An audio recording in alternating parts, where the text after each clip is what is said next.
Hello, everyone. And I decided to do another stream because, well, it's been a while since I did one. And I decided to review this video, Why I Am Not a Christian, on the Capturing Christianity channel. I think this was recorded a few weeks ago at, I don't know, some event that Cameron had. I don't know if it's his CCCCCV2 conference or something. But it looked interesting, and I started watching it, but I kind of got annoyed immediately with Trent's opening remarks, and so I thought, oh, why not review this? And so that's what I'm going to be doing. So let us start. Disneyland, and then they watch Mickey Mouse on TV, and he's only 5 inches tall on a TV. And then they get to the park, and like, oh, he's so much bigger than on television or on the computer. But no, it's been great. And Alex and I have already been chatting for a while. We've been talking about problem of evil, ethics, a lot of great things. So yeah, so my name is, for those of you who don't know, my name is Trent Horn. I'm a staff apologist at Catholic Answers. And sorry, staff apologist. I imagine that as a job title. I don't know why I find that extremely funny. Also, the background's super washed out for some reason. But whatever. Yeah, I do podcasts and YouTube videos, and we're going to talk about why. Well, I'm going to say why I'm Christian. Why I'm Catholic is another story. I talked with Cameron about that yesterday. But why? So yeah, so I'll say why I'm Christian. Alex will give why he's an atheist, and we can have a nice back and forth. And I guess I'd say I'm Christian because it is an amazing story that fills in all of reality for me. I was really looking forward to this engagement, especially the way the prompt is. Like, the prompt wasn't necessarily why you should be Christian or why you should not be Christian. It's kind of like both of us sharing why we are and are not. So I can make this a little bit more, I don't know, testimonial almost. But for me, I'm not Christian because of warm, fuzzy feelings. I've never been somebody who got, I'm always jealous of Christians who go and pray and they get their hands up, and it's a lot of warm fuzzies. Like, I wish I could have that. But a lot of things fell into place for me to make sense of the world. What does he mean when he says warm fuzzies, right? Like, that feels really derogatory. I feel like the lived experience aspect of well, Christianity, or really any religion, is kind of important. I'm not sure that he would say it's not important, but then when he just calls it warm fuzzies and kind of dismisses it, I don't know. I'm not sure what he thinks he's talking about there. Welcome, Death Note, the only person here so far. But yeah, let's keep it going. In that respect. So the philosopher Immanuel Kant said this once, and it resonated with me. Kant said, there are two things that continue to fill me with wonder: the starry heavens above and the moral law within. And for me, those two aspects of reality really point towards theism, towards a God who is necessary, infinite, and has created the world. Looking around and seeing that, I wonder, well, why do things exist? Why is there anything at all? A thing either has no explanation, it's explained by something else, or it explains its own existence. And I really like science a bunch. When I was a kid, I was in this Young Astronomers Club.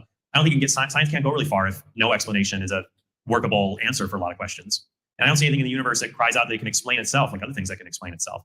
At the very least, we see things around us that need explanation. I don't think anything in the universe can explain itself. Why? Or what about something outside the universe that is not a deity? Also, his argument for why something needs an explanation is simply that science wouldn't get very far if it didn't. Well, that seems to be presupposing that science can answer all questions, right? And I don't know why you would assume that. I mean, they could be explained by other things.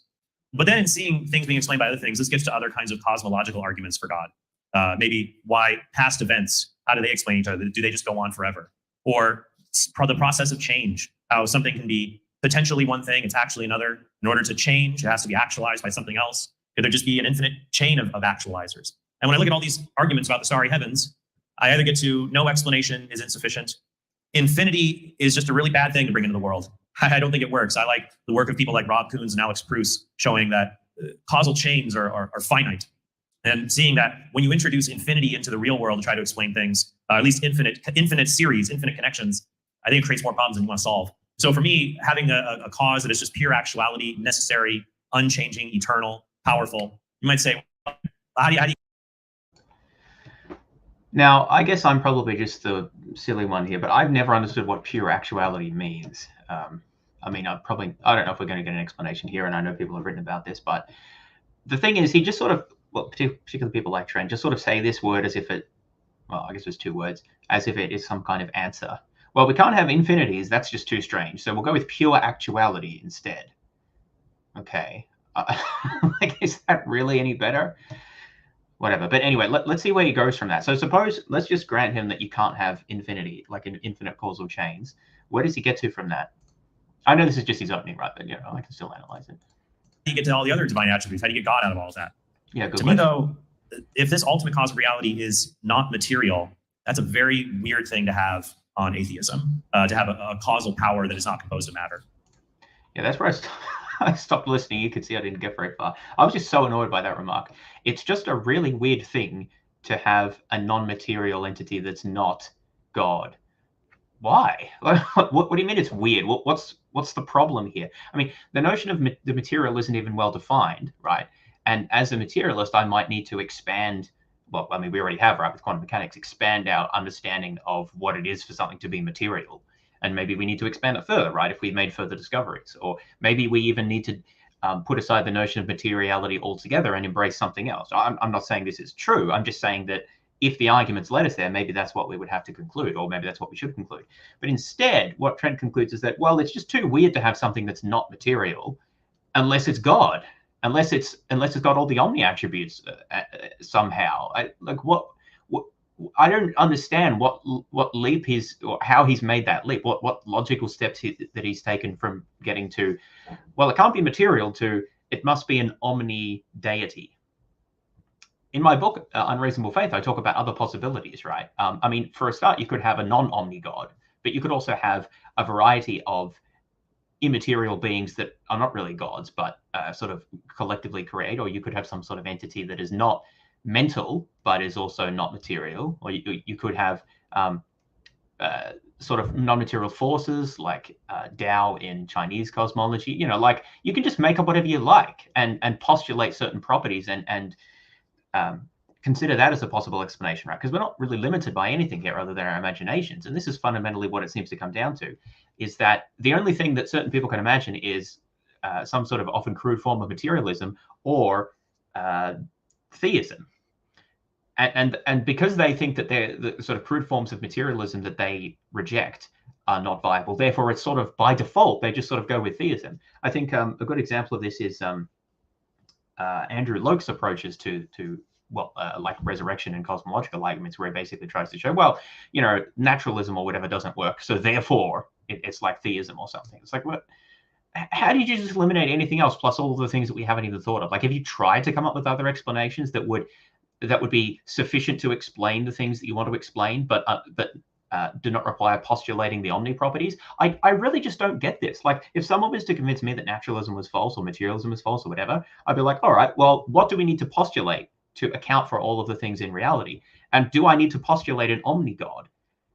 It's not enough just to say, well, it would be weird if it wasn't a material thing. Well, if it's necessary to postulate non-material entities, then let's postulate them and let's see what explanatory value they bring to us. Instead, it's like, well, I don't know, it's just too weird to consider anything else other than materialism, so I'm just going to go with theism. Maybe it's just not a live option for these people to believe anything else other than either materialism or some form of theism, but that just makes no sense at all to me. We should consider all the options on the table and not just reject some because they're weird, if we have arguments for thinking that indeed, naturalism is not sufficient. Of course, I'm not going to grant that, but just the leap here is just astounding to me. I think that points very strongly into a divine direction into it. And so that would be the other end, would be morality, kind of bringing it down to earth a little bit. And there's a lot of... Is the audio bad? So let me check here. Yeah, crap. Okay, it looks like it's coming from my webcam. Let me try to fix this. Does that sound better?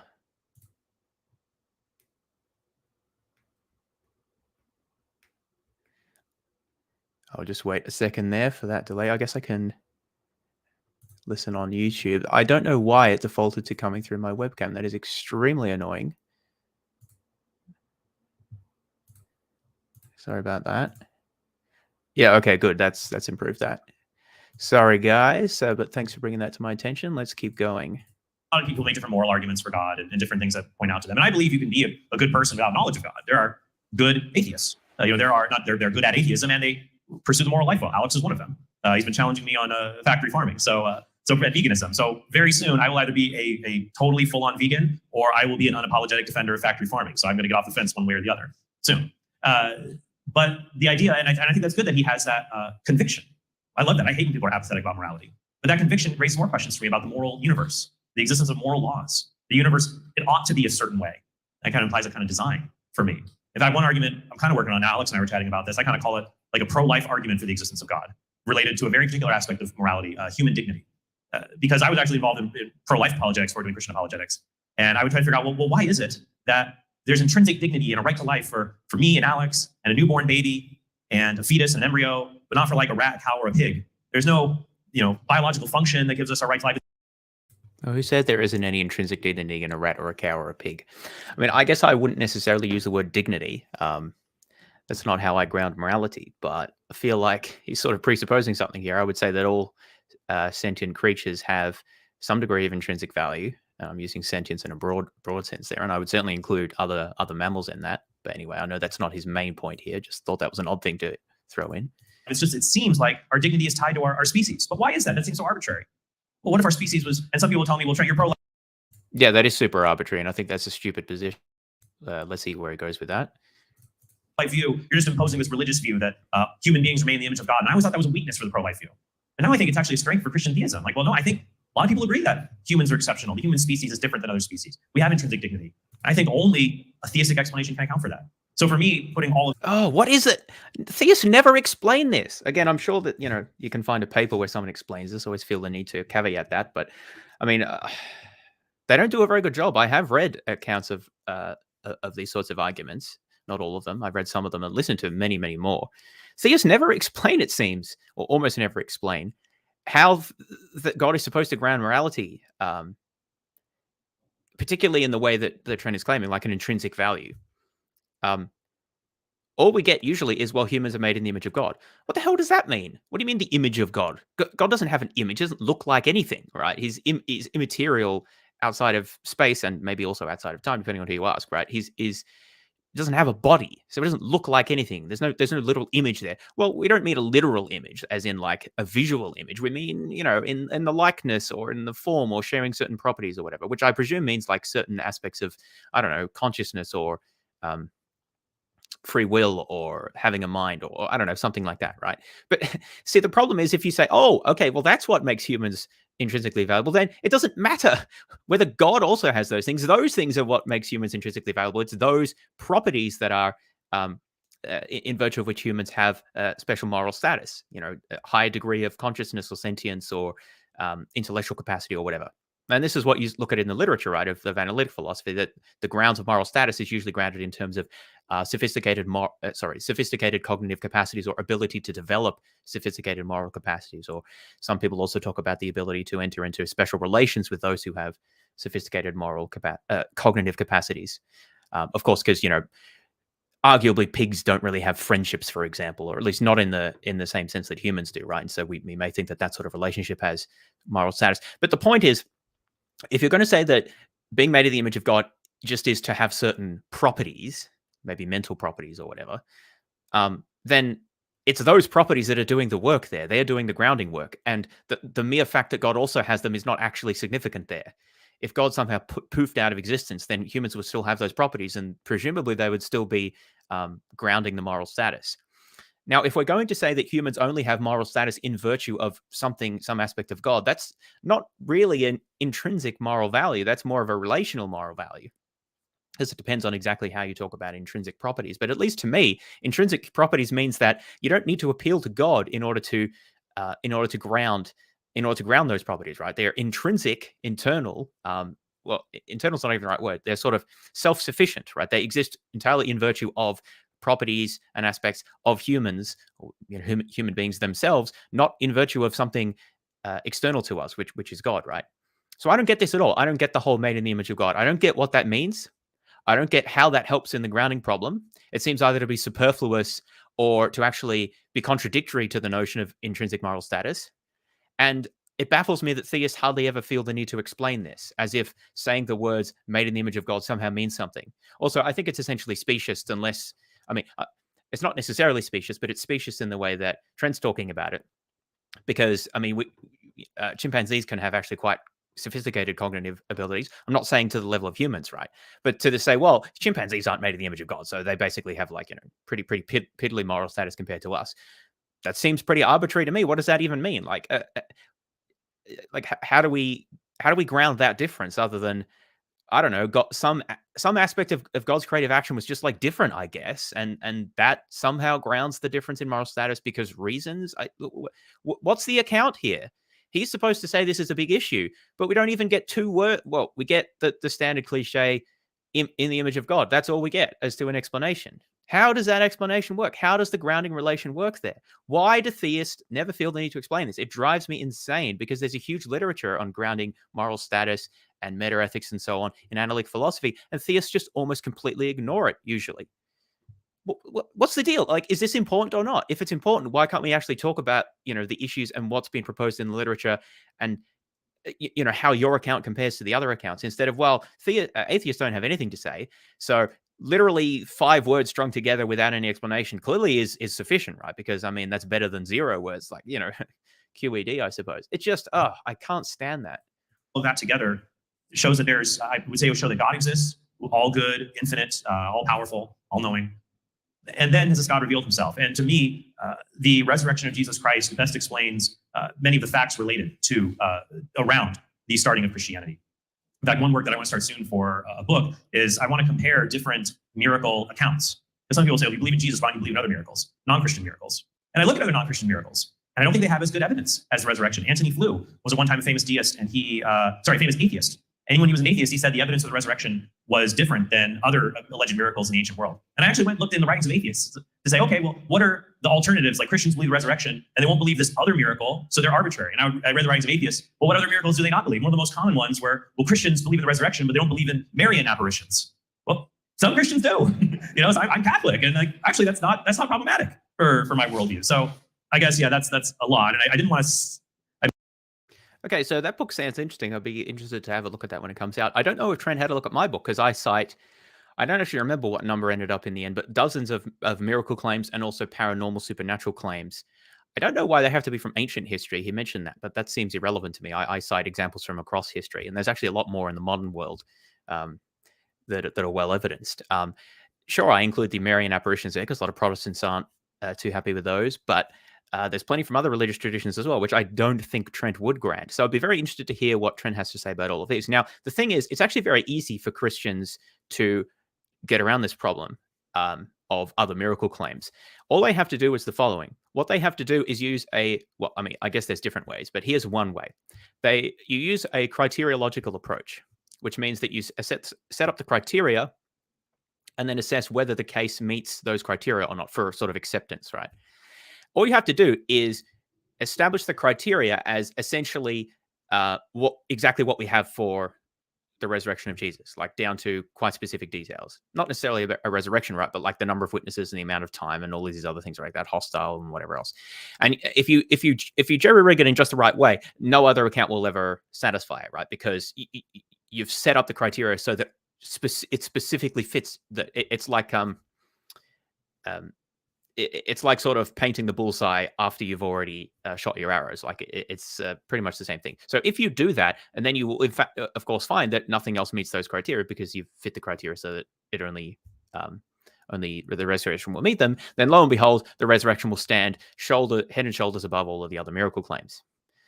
So I think that's probably the easiest way for apologists to get around this. And I've sort of seen it, although I've not seen it applied extensively, but I think you could do that with enough work. Of course, the problem with this is that you shouldn't establish the criteria on the basis of one specific account. The criteria should be established on the basis of broader epistemological concerns and methodological concerns, and they shouldn't be jerry-rigged to a specific case. And I think that if you don't do that, then in fact you find that there are many other cases that are at least as good, if not better, than the resurrection, depending on different aspects of it. But anyway, I do think that's an interesting avenue there, and it would be great to hear Trent respond to many of the other cases that I and others have documented beyond just the Marian apparitions. A thick cheesecake of trying to condense everything for why there's so much, but for me, God, like the world's a puzzle. You can't. Causal chains are finite. There's intrinsic human dignity. There's change in actuality. There's the Christian movement, unique to all other religions. It's like this big puzzle. There's just one piece missing to tie it all together, and it's that God created the universe and is behind this, and it all fits. And I don't see a comparably good reason to think that it doesn't make sense. So that's why. You notice that those things don't have any real connection to each other apart from being part of the traditional Christian narrative. So he talked about causal finitism. He talked about the resurrection, like appearances and accounts, and he talked about value. like intrinsic human value. In order to explain those things, again, he doesn't tell us how his view explains those things. Theists, apologists usually don't do that, because when they're asked to do that, it turns out that's actually quite difficult. So they often just sort of brush it under the carpet and assume that you are just sort of going along with them. But notice those three things all require entirely separate postulates about the nature or properties of God. So in order for God to explain intrinsic human value, you've got to have some sort of account about where intrinsic human value comes from and how it relates to God's nature and his nature being good or something like that, right? Okay, so that's that. And then in order to account for causal finitism, you have to have an account about God being, I don't know, pure actuality or whatever the hell that means, and then being the prime cause and the prime mover. And that's really quite separate from anything about being morally perfect, right? I mean, you can certainly have a God who created, but isn't morally perfect or doesn't ground moral value, right? So those are quite separate issues. Then there's the resurrection case, which requires God to have very particular purposes about creation and interests in intervening with the world in certain ways, right? And that's entirely separable again from his loving nature and grounding nature of morality, plus his creative, actions in terms of starting off the causal chain. So there are three really quite separate and distinct aspects or properties of God, and all of them need to be postulated in order to account for those three things. So there's nothing really unifying about this explanation. At least I don't see any unifying features here. It seems kind of ad hoc that we're just going to pull out this thing called God, which is very poorly defined in my view, and then assert that it is the explanation to these three different things because it's, I guess, possible that it could be because it's so poorly defined. To me, this is a terrible explanation, right? Now, I would not claim that I have a unifying explanation to all of these three things, but of course, I wouldn't put these three things as evidence for my worldview. I would try to tie together a bunch of things that I think I can provide a more unifying explanation for. But at least at the outset, I think that we should be aware that Trent has, I think, identified some real phenomena here that require thought and investigation, but hasn't given us any reason, not even a sketch of a reason, a hint of a reason, as to how his theistic worldview actually provides a good explanation or a unifying framework for it. These seem to just be puzzles that he finds to be concerning and that he feels comfort from the explanation, because there's no other substance here that we've been given as to why we should prefer this, or I know he's saying why he is not a Christian, why he prefers this explanation, let alone, of course, why we should prefer it. And this is, I think it's perhaps one of the single most important things one can think about when interacting with at least evidential apologists. I suppose the precepts are a bit different maybe, but at least with the evidential apologist, get them to explain how is it that your explanation is better to mine. Well, whatever yours is, you don't have to be a naturalist, right? And I'm actually really interested in other non-naturalist, non-theist approaches as well, because I think they're important, even if I don't personally agree with them, right? But ask them, how does your preferred explanation, how is it superior to my preferred explanation? First of all, make them explain what it is and articulate how it accounts for the phenomena, and then explain why it's better. And that includes being more parsimonious, having a higher prior, having greater explanatory scope and greater explanatory power, being more coherent and fitting with background beliefs, all that sort of stuff, right? That's how you assess an explanation. In my opinion, theists are terrible at doing this, or like apologists are terrible at doing this, because they don't normally think about it. They just require, because apologetics is mainly a defensive exercise, right? It's to try to keep people in the faith or, help the wavering. And you see the wavering or those who are sort of on the edge don't typically think about it in terms of assessing competing explanations. What they typically think about it in terms of, do I have reasons to keep the beliefs that I have? And so it's sort of taken as granted that Christianity sort of accounts for certain things or has the capacity to account for certain things, as long as you can kind of put a structure to that, and as long as you can refute objections to it. So that's the approach, is to refute objections and then raise alleged difficulties for other worldviews without really actually addressing the core question as to whether Christianity has a better explanation for those. So I think that's the main strategy, and a good approach to that strategy is to really press and ask for, how does your proposed explanation account for the data or explain the data, and how does it do so in a way that is better based on objective epistemological criteria compared to alternatives? And especially if you want to press them as to how can you show that it's better than all alternatives, even major worldviews or belief systems that exist out there. Not just naturalism, because you want to consider the other ones as well. That is such a tall order to do to the level that apologists typically claim, that I don't really think anyone can meet that, and typically they don't even try. Again, I don't want to say all, but many don't even try in my experience. Anyway, so I think we're seeing that problem come across again. It's just a lack of attempt to. we're told that it's a good explanation, but but there's not even a hint as to why it's a good explanation. All we're given is it's like a detective who comes along and identifies some things, some clues or some concerns, and says, you know what a really good explanation is? I don't know, Bob down the street did it, and then he kind of leaves. And it's like, well, hang on, how does that? What does that have to do with? Oh no, but we're told Bob down the street did it, so that accounts for it, apparently, right? Oh, and even better, then the detective says, well, I mean, can you explain who did it? I don't think you can, so clearly Bob down the street. I feel like that's essentially what we've got here. And not just here, but that's what we typically get from apologists who pursue this sort of approach. And Alex, why are you an atheist then? Well, beautifully put, as always, Trent. Sorry, I'm also annoyed by the title here, because in the title it says why I am not a Christian, which I thought was strange, because that's defining Alex by what he is not rather than what he is. And I think that's usually not very helpful. But here they're calling him an atheist, which you could argue is also defining him by what he's not, right? But at least it's slightly more specific than simply being not a Christian. That's a very large subset of things. Atheist is at least more specific than that. Even better if he had a particular viewpoint or ideology that he wanted to defend. But I mean, obviously that's up to him. But the title doesn't match what they're talking about here. That just kind of irritates me, but whatever. Although there are more than two things that amaze me when I look around the world or capture my imagination, let's say. Of course, the stars at night are incredible. The moral feeling that every person intuitively has, except maybe a few eccentric examples of human beings who don't appear to have that within them. These are amazing, but what also captivates me in the nature of our human experience is the depth of suffering for which we're all capable of sinking. I think that suffering in many ways defines the human experience, and certainly the experience of non-humans, such that I know people who will go their entire life saying that they've never really experienced any real pleasure. Their whole life has been a misery. But you'll never find a person who says that their entire life they haven't had any real pain and suffering. This is something that equally needs to be. So I do know one person who hasn't quite said that. William Lane Craig has said something similar to this. I think it's in one of his Q&As, like questions of the week. But of course, he's done hundreds of those, so that doesn't narrow it down very much.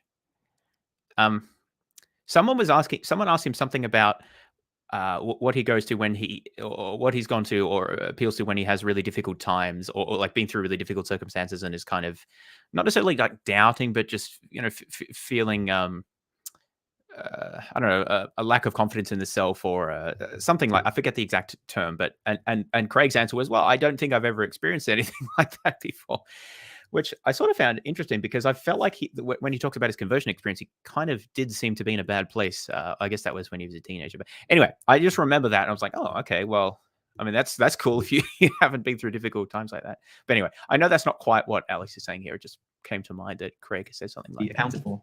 Now, to me, I said this in a conversation that I had with Trent and the others yesterday. The problem of evil, as it's famously formulated against the existence of a good God, is usually thought of as a response to religion, as a response to the existence of God. You have this construct, you have this idea of an afterlife and of ethics and of a perfectly good being. And then you look around you at the immeasurable levels of suffering that we experience, the nihilism, the pointlessness, the pain. And we say this discourse is a problem, it's a response to it. But I think this is exactly the wrong way around. I think that the suffering came first, the nihilism came first, and that religion itself is a response to this. And so if you're wondering why it is that, of course, when you look at the nature of our human experience, why is it that we have this wonderful thing that seems to just explain it all away and give us a kind of comfort that we so desperately need? Well, maybe that's because it's how it was designed. The greatest accounts of nihilism and pain and suffering and of reaching out to God and finding no answer can be found in religious scripture. You can find in the book of Job the experience of a man who is suffering and doesn't know why. You can find in Ecclesiastes the lambastation of the meaninglessness of existence, the toiling to no end, the fact that eventually all of our achievements will be given to somebody who is unworthy of them when we die and have to pass everything we have on to another person. And the book of Ecclesiastes ends with saying, this is the conclusion of the matter. Fear God and keep his commandments. And as you have this, you have pages and pages and pages of nihilistic outcry. Somebody saying they just cannot understand why everything is so meaningless. They cannot live a meaningful life. They cannot find pleasure and joy in anything. And the conclusion of this is fear God and follow his commandments. It's kind of tacked on at the end there. The author of Ecclesiastes, the person who wrote it, is reporting the words of somebody else, Kohelet, who is the one who's the nihilist. And at the very end of this, the author adds on their own addendum where they say, therefore, fear God and keep the commandments. And what does it say to us? It says to us that maybe this is just a way to escape the suffering. Maybe we just all recognize that we've been dropped into this completely ununderstandable circus of pain and torment and confusion, and we have no idea what's going on. We have no idea where we got here, and it's terrifying. It's scary. And so we come up with a way to try to console ourselves in this situation. Now, if we look at how suffering is embedded into not just the human experience, as I say, but also the non-human experience, then we can ask a simple question. What would we expect to see if Christianity were true? What would we expect to see? How would we expect life to have evolved? What would we expect people's interactions to be like? And if we assumed atheism, again, if we assumed, as I said earlier, that the world we find ourselves in is just an amoral arena of accidentally existing organisms who just find themselves in a situation where they need to compete for survival, what would we expect to find? And what do we find? We find a system of natural selection. Sorry, guys, I just find this kind of... I mean, it's nothing personal, Alex. I don't find what he's saying very interesting. So we're just going to speed through it a little bit. We'll see how we go. Which explains the origin of species on planet Earth, which is not, it doesn't just entail, but it's based upon suffering and death. Survival of the fittest entails the death and destruction and suffering of the unfit. 99% plus of all the species who've ever existed on this planet have been brutally wiped from existence, even within the history of our own species. We've got all kinds of sufferings involved in its development throughout its history. Now, this kind of stuff is embedded into the very machinery by which God chose to create human beings. I'm not saying this can't be explained by Christianity. Of course, you could say that maybe this is all part of some grand plan. Maybe the suffering is compensated for in the afterlife. Maybe animals do go to heaven after all, and it just kind of makes up for all the suffering that they're forced to undergo. I'm not going to say this is impossible.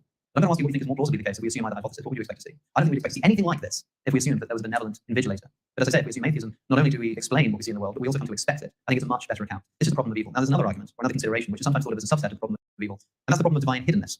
If there is a God who is good and wants to come to know us, then why is he so hidden from so many of us, so much of the time, even from those who so desperately seek his attention? Of course, there are people who are what J.L. Schellenberg has called resistant non-believers. They don't believe in God, probably through something of their own fault. Maybe they're resisting in some sense. Maybe they're they're blinding themselves to the evidence. Maybe they're really unwilling to approach the question honestly. Maybe they don't want it to be true. I wouldn't accept it even if it were true. Lots of people like this do exist, of course. But as long as there's one example of somebody who honestly seeks God, wants to enter into a relationship with God, and has refused it, there's a problem here. How can this be explained? Schellenberg formalizes the problem as saying, if there is a God, he is perfectly loving. If a perfectly loving God exists, non-resistant non-belief does not occur. Non-resistant non-belief does occur. Therefore, it would follow that there is no God. And maybe one of the controversial premises there is that if there exists a loving God, non-resistant non-belief would not occur. But in order to deny that premise, we have to accept that God would be willing to allow somebody to desperately search for him, and to do so honestly and openly and non-resistantly, and just hide his face from them. And this is something that I'm often told will be something, there'll be a problem with what I'm doing. When I speak to a Christian and I say, look, I'm just not convinced of this. I'm sorry, I've tried, I've looked at the arguments, I've been to church, I've prayed, I got a degree in theology, I moved in with Christian housemates and lived with them for a year to see if maybe in the minutiae of daily life I can begin to see the truth and beauty of Christianity, and I've experienced precisely nothing. The response, nothing, not once. So sometimes I'm told that, oh look, are you really searching openly? If you were to really Just want to sim, bro. approach the question, if you dig a bit deeper, God will finally reveal himself to you. Maybe he's got a big plan for you. Maybe there's a reason why he's keeping you in the dark right now. Feels like I'm kind of being used if that's the case. It's like lucky for those who don't have to go through that experience, I guess. But what am I doing wrong? What is it that I could be doing wrong, given the history of my experience that I've just described to you? I would ask Trent, for example, if you woke up tomorrow and found yourself in my shoes, that is, you just suddenly were overwhelmed with this conviction that God doesn't actually exist, and that all of our moral intuitions are best explained as an offshoot of natural selection. Isn't it surprising that so many of the moral rules that we intuitively feel are those which seem to be beneficial to the survival of a society or a species? It seems quite strange. If you just awoke with this conviction, what would you do? What could you do? It's like, yeah, you could go to church, but you just don't feel it. You could listen to the arguments again, but somehow they just ring hollow. It's not like you get to choose what you're convinced of after all. You hear an argument, if you're not convinced of it, you're just not convinced. You don't get to choose to become convinced by it. You go through all these motions, and yet you find yourself still, as Shakespeare had it, troubling deaf heaven with your bootless cries. What do you do? And what is it that I could possibly be doing wrong? Because the other thing, of course, you can say is that, yes, non-resistant non-belief, it does occur. In other words, like this response that people take, and where they say that I'm actually resisting in some sense, I'm doing something wrong, they're essentially denying the premise that non-resistant non-belief does occur. So maybe non-resistant non-belief does occur, but then we have to explain why it is that God hides his face from so many people. I don't know that you have responses to this, but I think that they fail. These are the two main reasons, of course. Now, there are also responses that I have to the arguments that are put forward by Christians. This is kind of a different level of argumentation for an atheist, because I can put a case forward saying, Let me just comment at this point. I mean, obviously, Alex is entitled to say whatever he likes. I mean, as Trent is, but I'm also entitled to critique it. That's how it works. So I don't like this approach of introducing. Well, I don't know if we're introducing non-Christianity or atheism or whatever exactly, or naturalism. I don't even know if Alex is a naturalist, but I don't like this entirely reactive approach. I've never really liked this approach, right? Which is partly why I'm writing the book that I am at the moment, in defense of naturalism, which is just to sort of respond to theism, either theistic arguments or to give arguments against the existence of God, like, problem of evil and divine hiddenness. I mean, I think those are good arguments, and I think that they're worth talking about. But yeah, I mean, personally, it just feels a bit too reactive. I would start by saying, what you get from a naturalistic worldview and how it's able to account for everything that you need, and how bringing God into it actually just introduces a whole bunch of problems and issues, which you just do not need to worry about as a naturalist.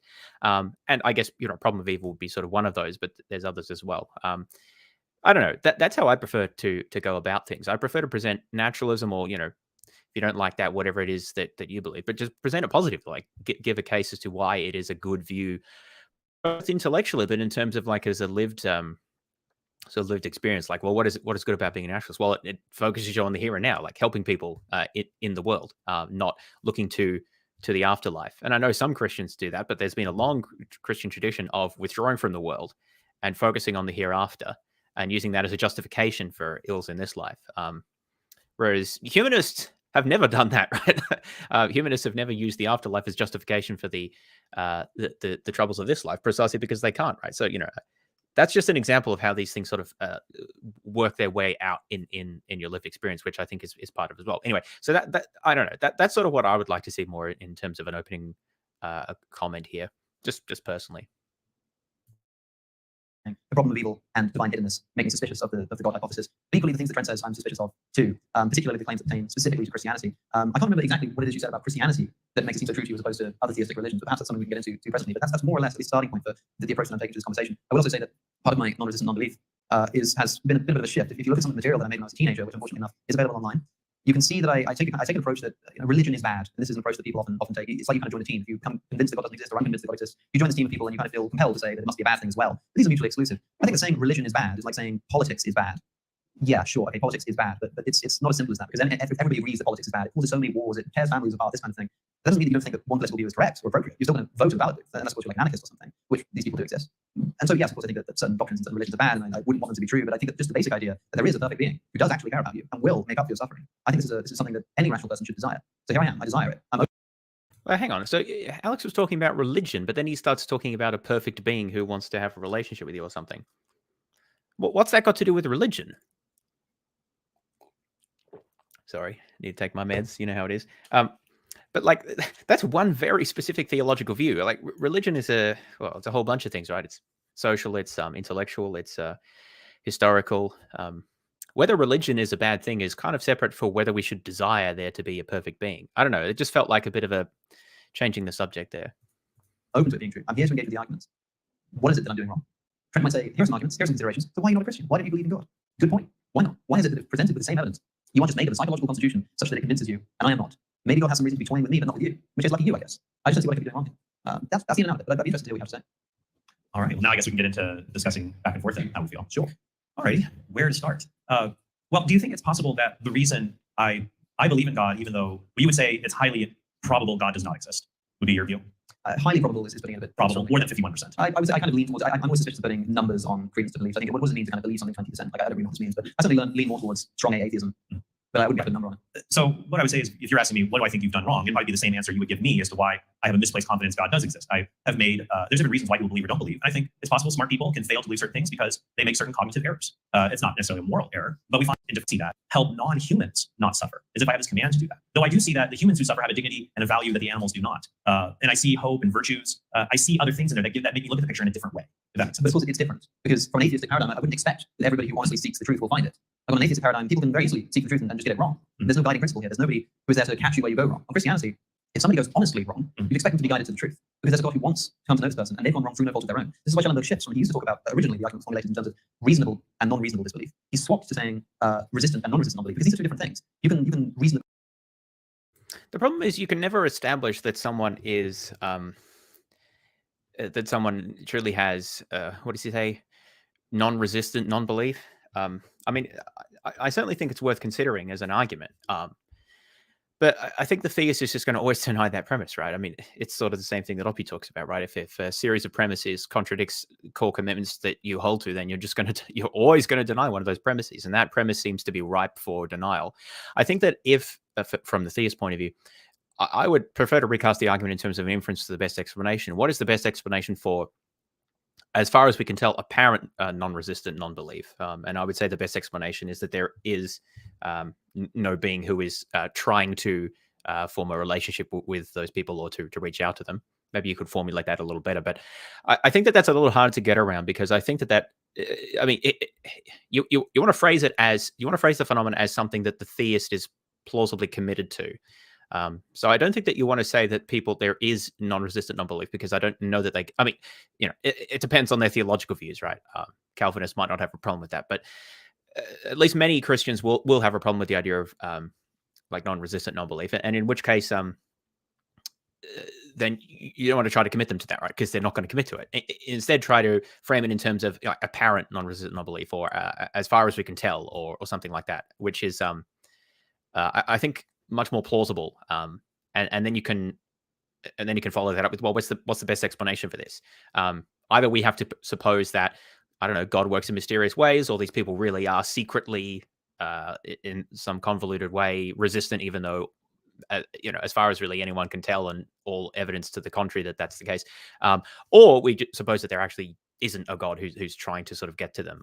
So plausibly that might be a better explanation, right? At least on that ground. Anyway, that's sort of how I would maybe approach that kind of argument. I don't like trying to present it in terms of premise form when there's a clear premise that the theist can reject. It feels a bit weak. But I mean, I guess that reflects my general approach to these sorts of deductive arguments, where I feel like there's almost always premises that can be fairly easily rejected, and so it's not sort of clear what the argument establishes. Yeah, I'll pull down the speed a little bit. I don't know. I feel like they sometimes say a lot of words and don't say that much, so I'm a bit impatient. You believe a falsehood, and on atheism, you can non-resistantly believe falsehood. There's no problem with this. Of course, you can be open to something being true. But of course, that being said, I mean, you can always watch the video on your own time, right? Like I'm sort of primarily here to comment on it. Not be convinced of it. There's no problem with this. But if you believe that there's somebody overseeing this, who will look at people who are honestly seeking and they go wrong, and just somehow allows them to go wrong, because it'd be so easy to fix. You know, most people who come to Christianity do not do so because they've read a syllogism in a book somewhere. If you ask a friend who's a Christian what their conversion story is, if they weren't a Christian all their life, it's incredibly rare that you find somebody saying that they read a particular argument and they just suddenly drop to their knees. Rather, it's usually something more experiential. Maybe the arguments that they're reading inform something that they've experienced, or maybe they have an experience that is informed by things that they've read. Sure, but it's the experience, it's that feeling that actually causes somebody to convert. So somebody who's non-resistantly non-believing, all it would take is a sign. All it would take is an experience that this person can interpret as a religious experience. And that's all I'm looking for here. And you'll say, well, this is Great, but there is a God in Christianity that can set people straight. not only that, but there's another asymmetry, which is that I'm an atheist, you're a Christian. I want to be a Christian. You don't want to be an atheist, presumably. I want the truth. And at this point in my life, I'm highly convinced atheism is not that thing. So you're right. It's not something I'm trying to actively ascertain.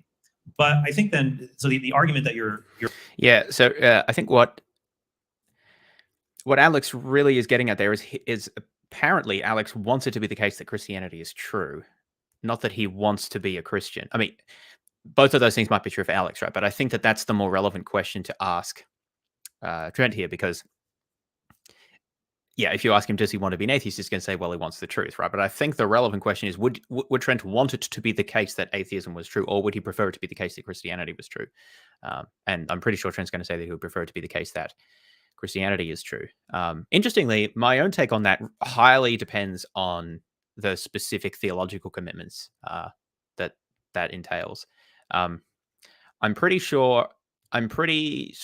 think I'd be pretty strongly committed to preferring almost anything over eternal conscious torment. So that is, if eternal conscious torment is true, I would prefer that not be true. I mean, that doesn't make sense, right? I would prefer it to be not the case that any form of Christianity that entails eternal conscious torment is true. That's what I'm trying to say there. So if I were to prefer a form of Christianity, it would have to be a universalist kind. Even there might be other factors that I'd have to think about. But anyway, but yeah, wanting to believe something is different from wanting it to be the case that that thing is true. And I just think that that's a little distinction here that might have been helpful to get Trent to answer more informatively. You're running in this divine hiddenness argument. Why would God allow people to remain in error about his non-existence? Wouldn't we think that God would intervene? I think you're right that divine hiddenness is a subset really of the problem of evil. We could just call it the problem of bad stuff. Animal pain is bad. Not believing in God is bad. Why would God let bad stuff exist? And my question for you, Alex, would be, I guess I'll run the argument this way and you can fill it in how you like, that if there are at least isolated cases where we see bad stuff, but we say, oh yeah, I understand why God would let that bad stuff happen.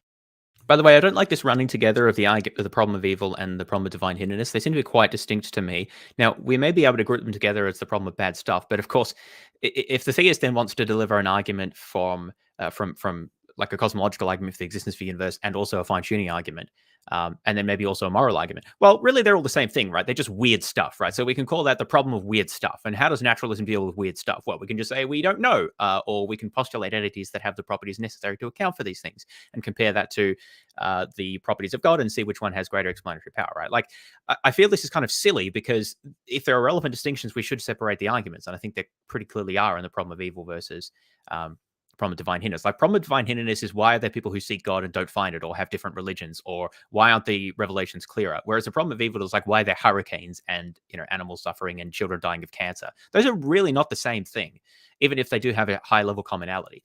And so if we're going to play that game and say, well, there's really, and I feel like they want to do this because they want to reduce the number of arguments against theism, right? So they can deal with it in one fell swoop, right? Well, let's call all of the arguments that the theists have the arguments from weird stuff. And that would encompass most things, maybe not the ontological argument, because that's kind of its own thing. But many of the other arguments I have, well, they're just weird things. But how do we can account for weird things under naturalism, right? Well, we make the moves that I said before. So that kind of annoys me. But anyway, let's see where Trent goes with this. Like minor moral evils between human beings that allow us to grow in virtue. Say, okay, I see why God would allow this kind of bad stuff. Here's the circle of bad stuff. I see why God would allow it. Then it seems like, well, we've got this other bad stuff. I don't see why God would allow it. But from my perspective, if God is all powerful and all knowing, here's this circle. He could have reasons. I mean, who am I to say he does not have reasons for this other stuff? And also it's not just that I would say, who am I to say he does not have reasons? I can think of some plausible reasons. So one that comes for the issue of divine hiddenness, I'll give you a few things to chew on there. Number one, I think that God wants to keep an epistemic distance so that we have more freedom to be able to engage him and pursue certain kinds of goods, like sharing the existence of God with others. For example, when you see police lights behind you on a freeway, you slow down not out of goodness for the other drivers, but because you don't want to get caught. Now, I'm not saying this is the whole answer to divine hiddenness, but I think that God, he gives some space, number one. Number two. I'm sorry, why does God give us space? He gives us space so that we can behave worse? I don't understand what the argument is supposed to be there. So you still have a choice, right? If the police car is behind you, you can still choose whether to drive fast, like speed or not. You still have a choice there. It's just the consequences are more significant now. It's not like someone's putting a gun to your head. I mean, it's just that you're probably going to be likely to be pulled over, right? What is the idea that if God made his presence more obvious, people would like murder and rape less, and that would be bad because I don't understand what the what am I missing here? Let me know, chat. I don't understand what the argument's supposed to be here. Alex is saying God should make his presence more known for a number of reasons. One of which would be to help encourage people to behave better if they thought that God was watching them. I think that's a crude reason to behave better, but it's at least something, right? Maybe God could also make it more obvious what the right thing to do was in certain situations where people are unclear. So that would be another reason. Alex is saying, why doesn't God do that? And Trent's response is, well, if he did that, then people would behave differently.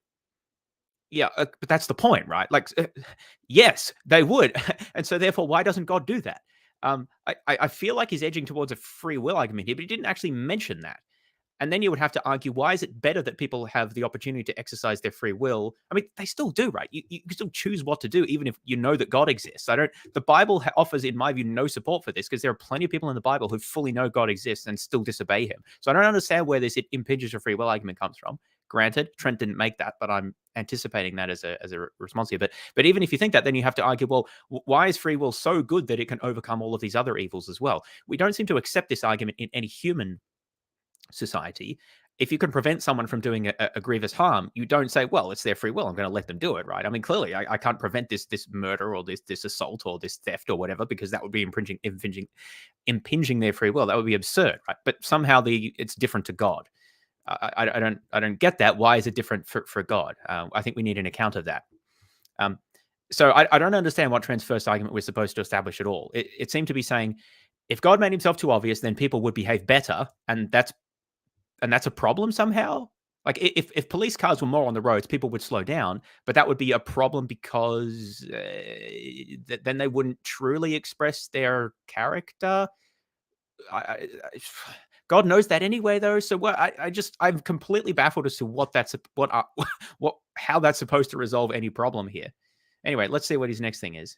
An answer to divine hiddenness might be related to the other problem of evil, because you're saying, well, look, if someone has gone astray cognitively, in that they failed to recognize God exists, why doesn't God step in and correct that if he loves them? A similar question is, when someone goes astray and acts immorally, why doesn't God step in and correct them? Well, he lets us have free will. If he gives us moral freedom, I also think he gives us cognitive freedom. And I think he gives us that cognitive freedom so much so that even things like giving everyone a feeling that he exists, giving that sign, I'm kind of skeptical that would be sufficient, because there are people, Alex, philosophers, frankly, you're one of them, actually, who don't believe in the existence of things that I think are patently obvious. Free will, self-consciousness. There are philosophers who think they're eliminative materialists, so they don't think the conscious self really exists. And that seems totally obvious to be real. So I guess that's a thought on this negative case for God. And the way I would look at it is to make it simple, is that, look,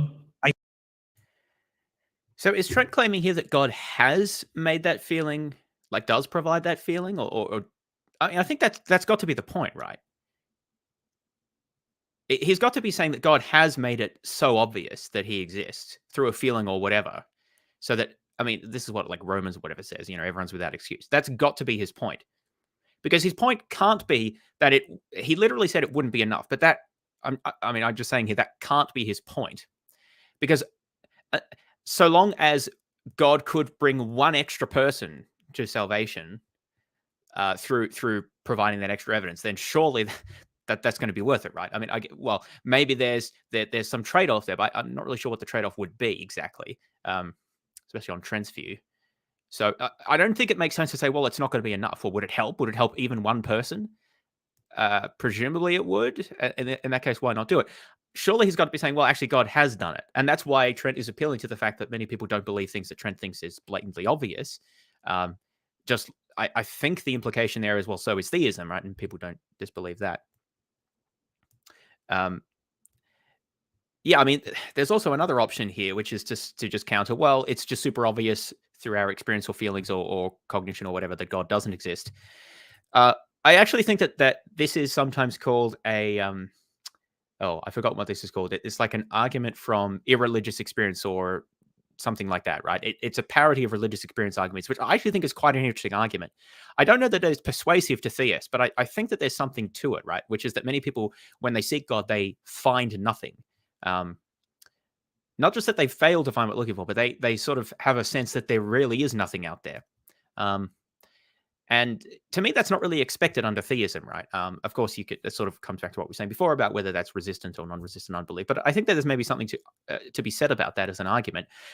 But of course, that's not really going to be that compelling to the theist, I think, because they're going to have pretty ready counters there. But also, it's kind of a conversation stopper, right? Well, you're deluded. Well, you're deluded. Well, where do we go from there? So I'm not a super fan of that approach, but it maybe has value in certain rhetorical cases. I also I don't know what Trent knows specifically about eliminative materialism and views like that deny consciousness, but I think those views are far more plausible than they're usually given credit for, and that's because people who criticize them usually have no idea what the views actually say.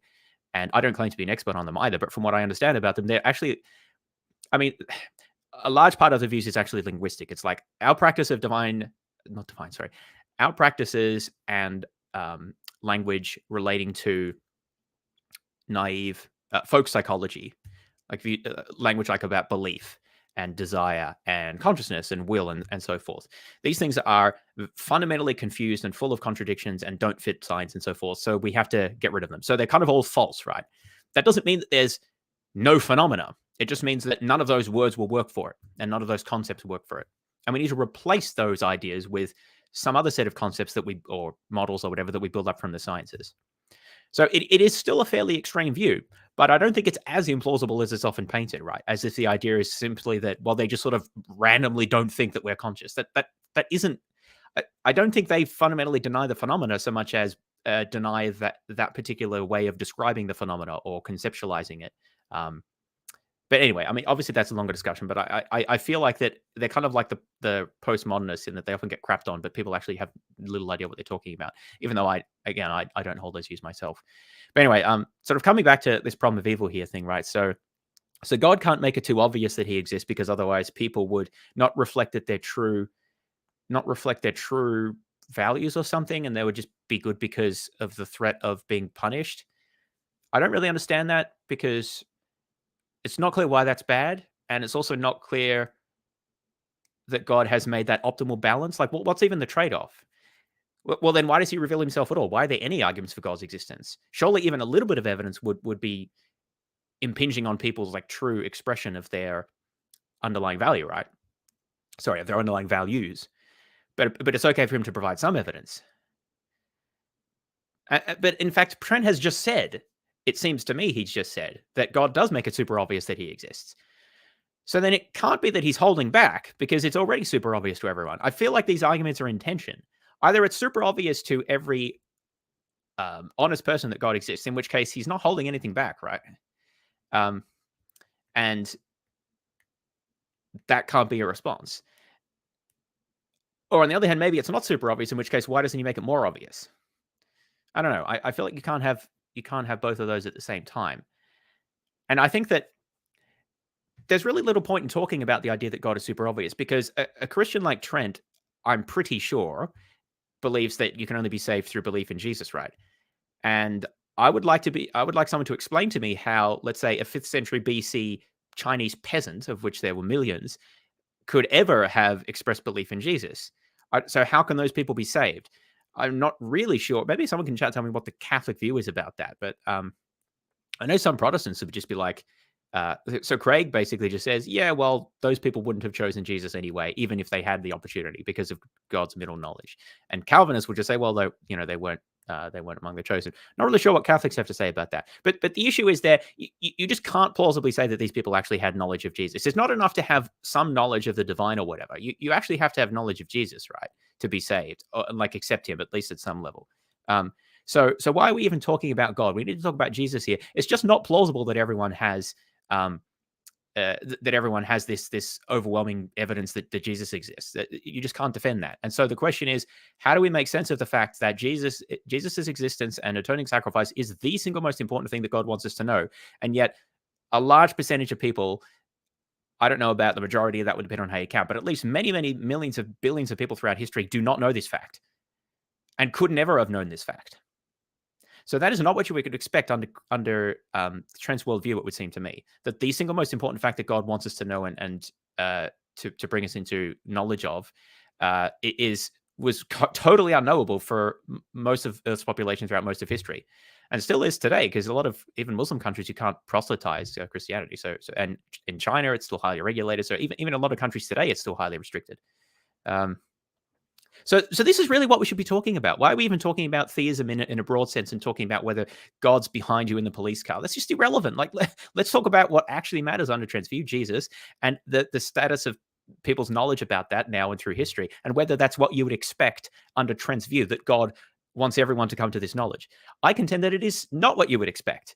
It is completely inconsistent with what you would expect under Trent's hypothesis, and that there just is no good explanation under theism under Christianity that doesn't involve a lot of ad hoc assumptions like middle knowledge or, well, I mean, you can go full Calvinist view, but that has its issues, of course.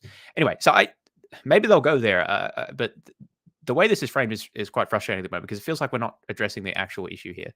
We have reasons to think God can allow some of these bad things. Who are we to say he does not have reasons for the other bad things? Here are some possible ones.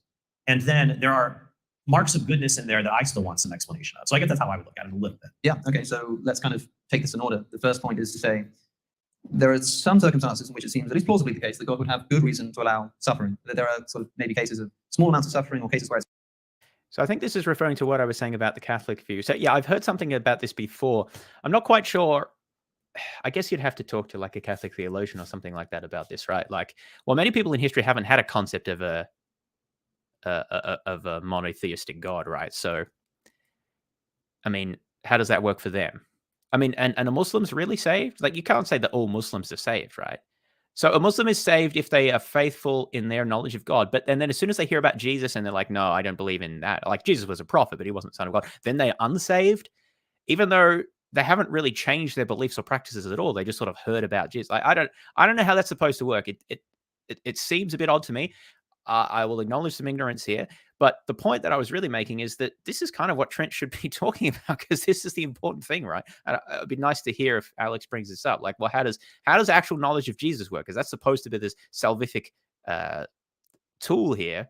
Tool's not the right word, but that's supposed to be key here, not just vague knowledge of some God. It's clearly beneficial in some way. It serves some higher order good. And if we're willing to accept that, God has good reason to inflict this form of suffering, or to permit this form of suffering, why not think that he has reason to permit more suffering or different kinds of suffering? I can answer this by analogy, maybe. A famous analogy that's often given in the context of a discussion that's quite helpful is to imagine a child at the dentist. The child's too young. You can't explain to the child why they're undergoing the pain of the dentistry, but we all know that they're going through it because there's some better cause that's being served by it. Of course, if the parent was in a situation where they were able to prevent the child from needing to go through the dental operation in the first place, then forcing them to undergo it would make them quite cruel. I think that's more like the situation God is in. But I actually want to imagine that you see a parent who, and maybe you don't know anything about dentistry, maybe you're from an isolated tribe or something, and you see a parent kind of taking these sharp objects and digging into a child's mouth, and you think, oh, this looks pretty bad. Someone explains to you about dentistry, and you think, okay, right, so there's good reason for the parents to be inflicting this kind of suffering.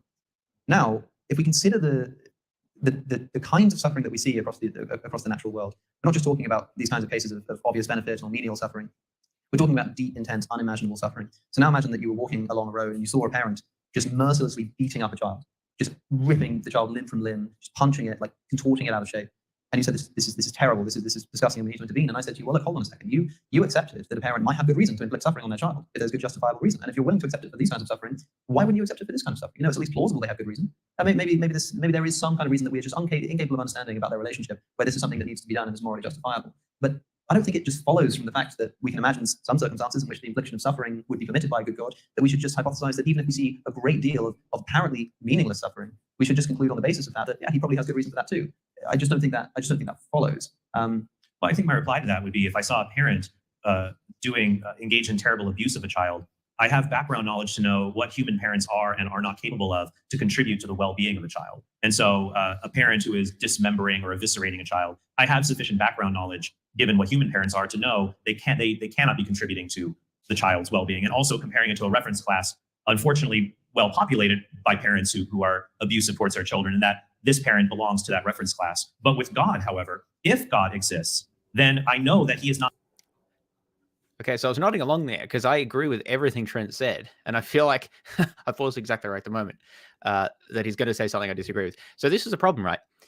Yes, God is not in the same reference class as human parents because human parents are finite, they're flawed. Some of them are flat out awful, right? So they may well do things that are not in the child's best interest, or they may well do things that are in the child's best interest, but require suffering and maybe a lot of pain in the meantime, or they may make mistakes in those sorts of decisions. Now, the problem is that none of those explanatory options are available to us when it comes to an omni-God. Not only can God not make mistakes, but God is omnipotent and omniscient. And theists often don't seem to take this very seriously. I've been a critic of this for quite a while. It's that God is omnipotent until it actually comes down to the business of doing particular things. And then there's all of this paperwork and red tape and bureaucracy that somehow appears out of nowhere, creation ex nihilo indeed, that prevents God from doing things that you would otherwise have expected him to do. So why is it that God can't just create people in heaven with him, which apparently is the end state that he desires? Why would he just not create that? Why would he not actualize that state of affairs? It's a logically possible state of affairs that there exists free beings in heaven with God, at least according to Catholics, as far as I understand. So why not actualize that state? Why go through all of this bother and trouble and hardship and pain in order to get to the end state? The only answer that I think is consistent is to say that it's metaphysically impossible for God to actualize that state of affairs. The only way he can do it is through this circuitous route. But what reason do we have for thinking that's metaphysically impossible? That's just been asserted to avoid the problem. I think that's all theists can do. They can just assert, well, it's just impossible that he could have done it that way. Or if he did do it that way, there would have been some undesirable outcome, right? But again, it's these constraints appearing from nowhere.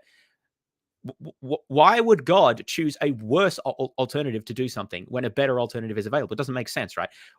To take it back to the parents' case, if you could vaccinate a child or correct their teeth or help them in ways that didn't cause pain, well, then of course you should do that. Imagine if a parent just started causing their child pain while feeding them or something on the grounds that, well, I don't know, it's character building, right, for them to experience some pain while they're feeding, because feeding's important, right? But you have to have some pain to get the food. You'd be like, well, what are you talking about? You don't need to. There's no pain that's necessary in eating. You just eat, right?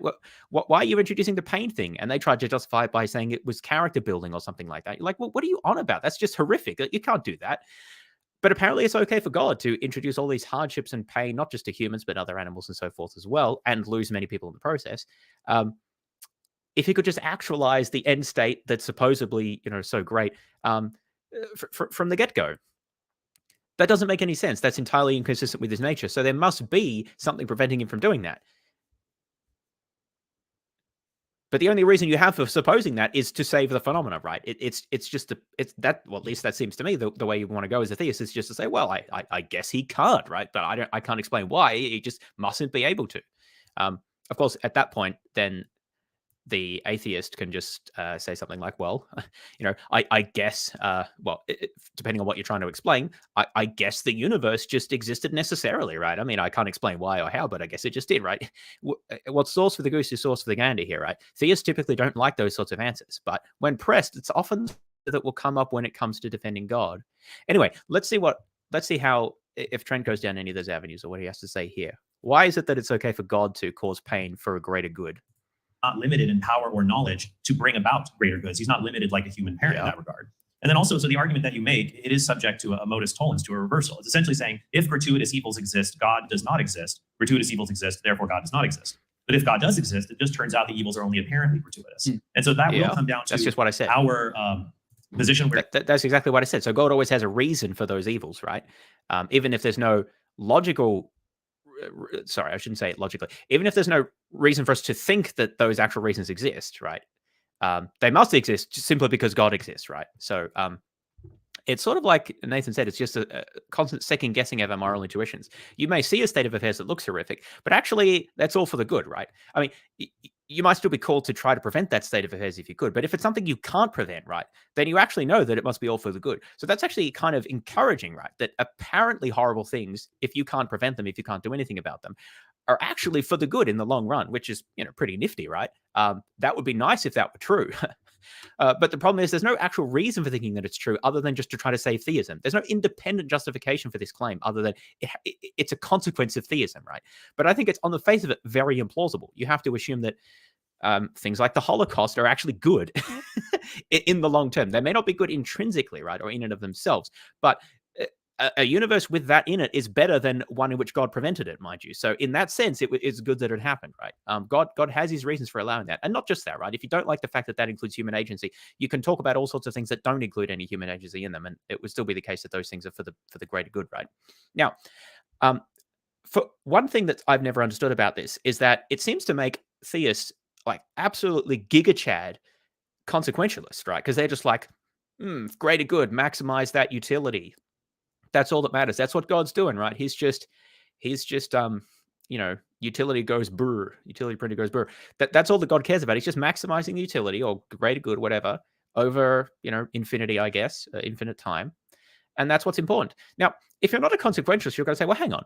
God can't do that, right? God can't just treat people as means to an end. God can't allow horrific suffering to occur to people or even animals just because the greater good is going to be increased. A Kantian wouldn't allow that, right? And I don't know that that's much of a virtue either. So I think virtue ethicists are probably going to have an issue with that as well. Somehow those questions don't arise. It's just like, oh, that's okay. God can use people as means to an ends, even if the most horrific things happen to them, because it's for the greater good, right? That's only acceptable under very pretty extreme forms of consequentialism. Now, I actually lean that way myself, although I have more to say about that, right? But a lot of theists don't, which is weird because it's like God is the uber consequentialist, but we are not. And again, it's an issue where it seems like God's morality actually doesn't really bear much of any resemblance to our morality, in which case I think it becomes problematic to predicate like is good or omnibenevolent of God when morality to him is actually very different to us. Like apparently it's consequentialist for him, but it's not for us. At least it seems that a lot of theists would say that. Likewise, actions that would be wrong for us to do, like allowing evil, it's fine for God to do that, right? Or not stepping in when we can intervene. Ordinary moral judgment about, oh, that looks horrific, I'm gonna help, goes away when you consider it from the divine point of view. It's like, oh, actually that horrific thing was good actually because it was for God's divine purpose. How can we say that God is good anymore? None of moral language is working when you apply it to God. It's like it bounces off, or it's you're in another universe. I don't think you can use moral language and just say that it has these like, well, there's moral language when it applies to humans, but then when it applies to God, different rules apply. But that's not morality anymore. You're talking about something else. And so how can God ground morality when moral language and norms and everything just applies totally different to him? God might have his own code of conduct or whatever, or norms that he follows, but they're not human ones. They're different from ours. Anyway, so this feels like a whole bundle of confusions to me. How is it that we're allowed to be giga-consequentialists when it comes to God's actions, whereas many theists would not? I don't know exactly what Trent would say about that. A lot of theists aren't going to be very happy with that. So how does that all work? How is God allowed to use people as means to his ends? And even aside from that, why does God need to use anything as a means to his end? Why doesn't he just actualize that good end state that is supposed to be what it's all leading towards? Why not just actualize that? Why go through this horrible route with all of the suffering and pain and losing people along the way? Even if you're an annihilationist, that issue still comes up, right? It just doesn't make any sense. You wouldn't expect God to do this. It's like he's done the worst possible job and the most circuitous possible route to get to the end state when he can just actualize that straight up. So you just have to assume, to save the phenomenon, to save the explanation, you just have to assume without any further justification that, well, I guess he just can't do that. He just can't actualize people in heaven. He just, they have to get there through this way. That's just how it is, right? I mean, God can only do so much. He asked if he could create it straight up, but they said, no, that would be OP. You've got to have the levels, right? You've got to level up to get there. It wouldn't be an interesting game otherwise, come on. He's only God after all. But I also think that God's ability, when we look at the world also, when we talk, I think this is also important to bring up when we talk about the world, right? Like when you look at the world, when I look at the world, what do we expect? The world, like right now, the world, it's like it's like a slice of what we're looking at. Like the world is this 4-dimensional block. Imagine like the world is not just like right now. It's like the whole thing. And so under the Christian view, it's like there's a beginning of it. There's a trial period. The Catechism talks about it journeying to perfection. And then there is an unending, and this end of the block has no end. And it's reached perfection. So then we've discussed this before, and I apologize if it feels like we're going to tread ground we've already tread, but we have new people listening, which is good. One could ask the question, is it better, if God exists, would it be the case he would only create a world we call perfect? Or would he create a world that journeys to perfection? And I would say a world that journeys to perfection would actually be somewhat expected because it has more goods in it. It has the goods of perfection, and then the other goods that lead up to that, like goods you can only have that are associated with evils, like compassion, courage, forgiveness, things like that. So that's one element there. And then to share an analogy I shared with you before in our conversation on evil. Yeah, that sounds like nonsense to me. So let me know if there's something wrong with the audio. Nathan's indicated some problem.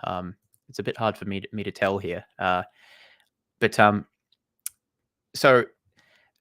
Trent here has commented on some of the things that I mentioned, right? So it's better for God to create a universe that is moving towards perfection rather than one that is already at perfection. So a couple of problems here. One, if the universe is infinite in the future, that is, it continues indefinitely, then the amount of time that the universe spends in this journeying state is basically not, I guess the measure is 0 in comparison to the length of time that it is in the perfect state. So somehow by adding a finite to an infinite, you massively changed or substantially changed the value of like the overall, I don't know, what did he call it? Growing block or whatever. That's a little counterintuitive to me. How is that little finite bit compared to infinity really that significant? I mean, it's significant that the bads still shine out, but I don't know that if it's an infinity of good, I don't even know how you're actually reasoning with infinities there. So that just feels like a general problem with that sort of reasoning to me. If you're adding up the goods and then taking out the negatives, if there's an infinite amount of good and only a finite amount of evil, then you still have infinity, right? So I don't even know if this sort of reasoning makes sense, but let's put that to the side for the moment. Trent also said that a universe that is journeying towards perfection allows for the expression of certain types of goods that would not otherwise be possible, like compassion and forgiveness were two that he mentioned. Now, this doesn't make any sense to me because what you want to say is that God is already possesses all of the virtues and all goodness independently of and not dependent on creation. So we wouldn't want to say that God only had the capability or only developed the virtue of forgiveness or compassion after creation. So it's like God got better by having more virtues after he created. That's not going to work, right? God is self-sufficient and doesn't need creation to like improve his stats to add more virtues. God already had those virtues, even without any people or without any suffering, sans creation, right? So if it's possible for God to exemplify those virtues in the absence of suffering, then why is it impossible for anyone else? Even if they don't maximally exemplify those virtues, it would seem to me, or this is not obvious why they couldn't at least partially exemplify those virtues, even in the absence of the relevant phenomenon. I mean, I don't know. Does that even make sense, right? Do you have to like regularly forgive people to have the virtue of being forgiving? I suppose it would be hard to tell, right, if someone never has to forgive someone. But is that like a logical necessity or a metaphysical necessity that you have to like forgive someone every 1,000 years or something in order to count as being forgiven? That doesn't really make sense to me. That seems to be about what you would do in a given situation. So a counterfactual will be enough to ground that, right? And that never has to be actually actualized. Presumably that's how you would ground divine virtues that he never actually has to encounter. Like there are a whole bunch of virtues that God, it seems like otherwise would not be able to hold. Like, okay. That being said, I guess that's where they pull in the incarnation, right? They say, well, God was incarnate, right? And so he did have to exercise things like, forbearance or going through temptation and whatever, because otherwise he wouldn't have to experience that. But then we have to talk about the incarnation, which makes zero sense to me. So maybe I'll leave that to the side. But the point I'm making here is that I don't know that you have to be in a position to actually exercise a virtue in order to possess it. It seems like God possessed those virtues absent creation. And there doesn't seem to be any contradiction in thinking that you can have a virtue even in the absence of exercising it, as long as you would be disposed to act in a certain way in a circumstance. That's a counterfactual grounding, right? So I don't agree with Trent here when he says that you kind of like need all this suffering in order to get these virtues in. It seems contradictory to the notion of aseity, and it also just seems to be kind of wrong on an analysis point of view. But then, even if we did need all this suffering, the journey towards perfection, as he calls it, even if we did need this suffering to bring these virtues in, is that worth it? What about all the suffering that you're bringing in? You have to do this sort of trade-off, right? And I guess we're just supposed to think that, well, don't worry, boys, God's done the calculus, and this is the way forward. Never mind about all those souls burning for eternity, because I'm pretty sure, traditional Catholic view still holds to eternal conscious torment. If I'm wrong there, I'm sure chat will correct me. That seems to be a pretty big cost of introducing this, right? Especially if that's infinite, right? Because, you've got competing infinities there. If there are more people who are condemned to an eternity in hell than end up in heaven, doesn't that make reality like net negative? Although I don't know how you count God in that, right? I mean, I don't know how you even do moral calculus when you have these infinities and then God's there providing infinite value by himself. Did the world get better, like morally speaking, when God created? Because that's never made sense to me. Why does God improve the universe through creation? Because it doesn't seem like he can, right? The universe is perfectly fine with just God by himself, and by that I mean the Trinity. Thank you very much. God is perfect. He's the ground of reality, the ground of morality. He's self-sufficient, doesn't need anything else. But then he has moral reasons to create. So somehow he's improving on perfection when he creates the universe and adds people to it. That doesn't make any sense to me either, which is why I've always said, if God did exist, you would expect absolutely nothing to be created and nothing to ever change. It would just be God eternally enjoying his, I don't know, threeness, whatever that is for God, right? You wouldn't expect him to bring us into the picture. What do we add to him? Unless it's just on a whim, that there's no reason to it. It's just, he felt like it, whatever. It's irrational. You might be able to justify that, but that's not what theists say. They say that there's a deep and meaningful and important reason why we all exist. But it's entirely unclear what that is, because God, it's like, well, we exist to glorify God, but God is perfectly fine without our glory. So he needs our glory, but he doesn't. I don't know how any of that makes sense. So the point I'm making here is that how can we assess the moral state of these different possibilities under theism? It all seems to be a muddle to me. We don't know why God created. We don't know like how good it is for people to be in heaven relative to hell. We don't know why it's good to have these certain virtues that allegedly can only be instantiated through having this horrific experience before ending up in heaven. We're not really told any of these things or how to weight these things against each other. None of these things are really specified. At least I've never heard them really discussed. I'm sure, again, you can probably find a paper somewhere where someone talks about this, but responding to what we've got here, it all seems to be a mess to me. And it seems perfectly reasonable for the atheist to say, this really isn't what we'd expect. We'd expect either no creation or at best, like God to create people in heaven. Why take the long route? Well, it's because you can only get these certain virtues by going through suffering. Never mind all of the downsides that comes with, and never mind as to why exactly you can't have those virtues or why it's super good to have them. I feel like it's just a really weak explanation, to be honest.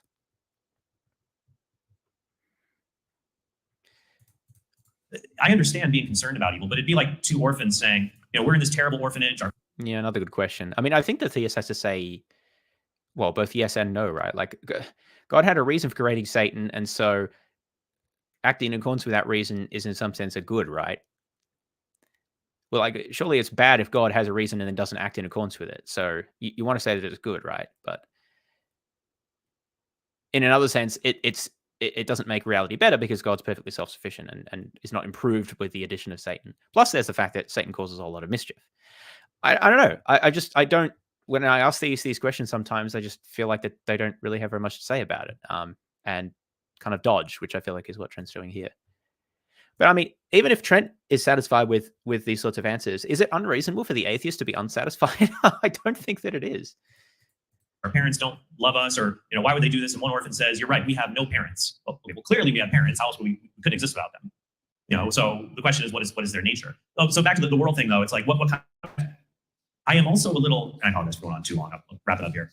I'm also skeptical. Sometimes atheists will say, well, look, if there were no God, this world with natural selection and all the suffering, like this is the kind of world we would expect.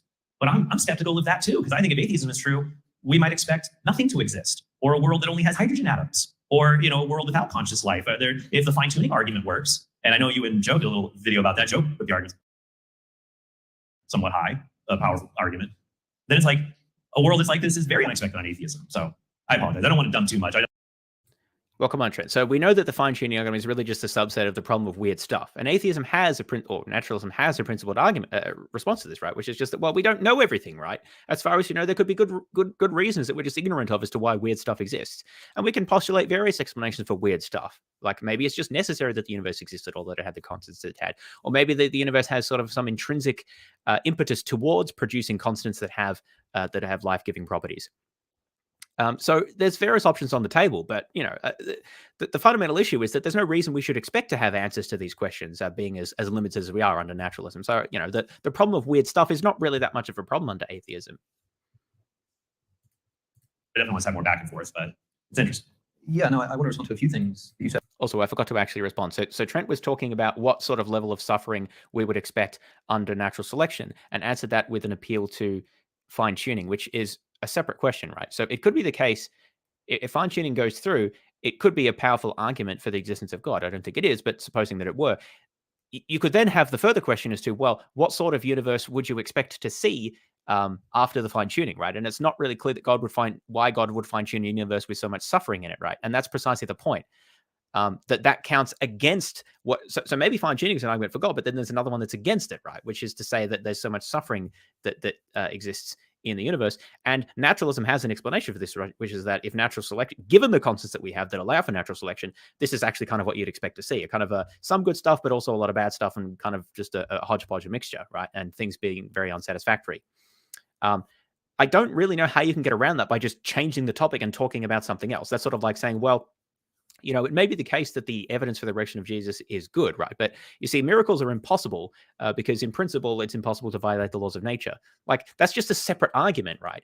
Whether or not that's a good argument, I don't think that you can just respond to the evidence for the resurrection just by talking about sort of a priori reasons why there can't be miracles. It's just changing the topic. Or, I mean, this seems to be even worse, right? Because it's not even about suffering. It's just entirely a different question. So don't change the topic when someone's making a specific point about suffering.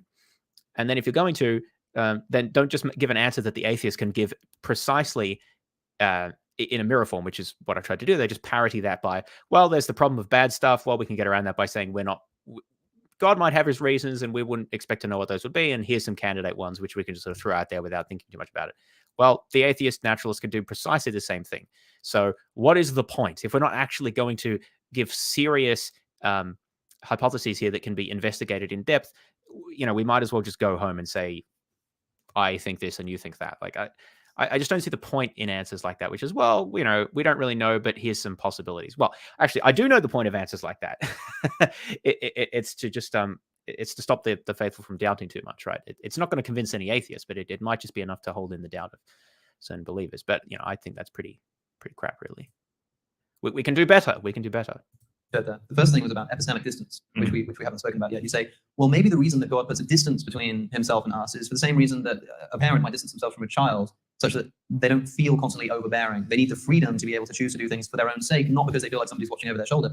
But pay close attention to what I'm asking for here. I'm not asking for a constant and continual washing over of divine presence that follows me around everywhere I go and I'm unable to avoid seeing. I'm just asking for something, just once, just one experience in my life that speaks to the existence of the creator of the universe. This would not be overbearing. This would not be enough to make me to impinge upon my freedom. This would not be enough to make me feel that every time I was doing a moral decision, I had someone watching over my shoulder. This would just be enough to establish the existence. In the same way that a parent may distance themselves from a child in order to allow that child to grow up freely. Nobody likes a parent that hovers over their child for all their lives. But I can assure you that that child has had some experience in their life where they do think, where they've become convinced that their parent does in fact exist. This will be because they've at least once in their experience had direct experience of that parent. That's all I'm asking for here. So I don't think that objection works. Equally with the orphans.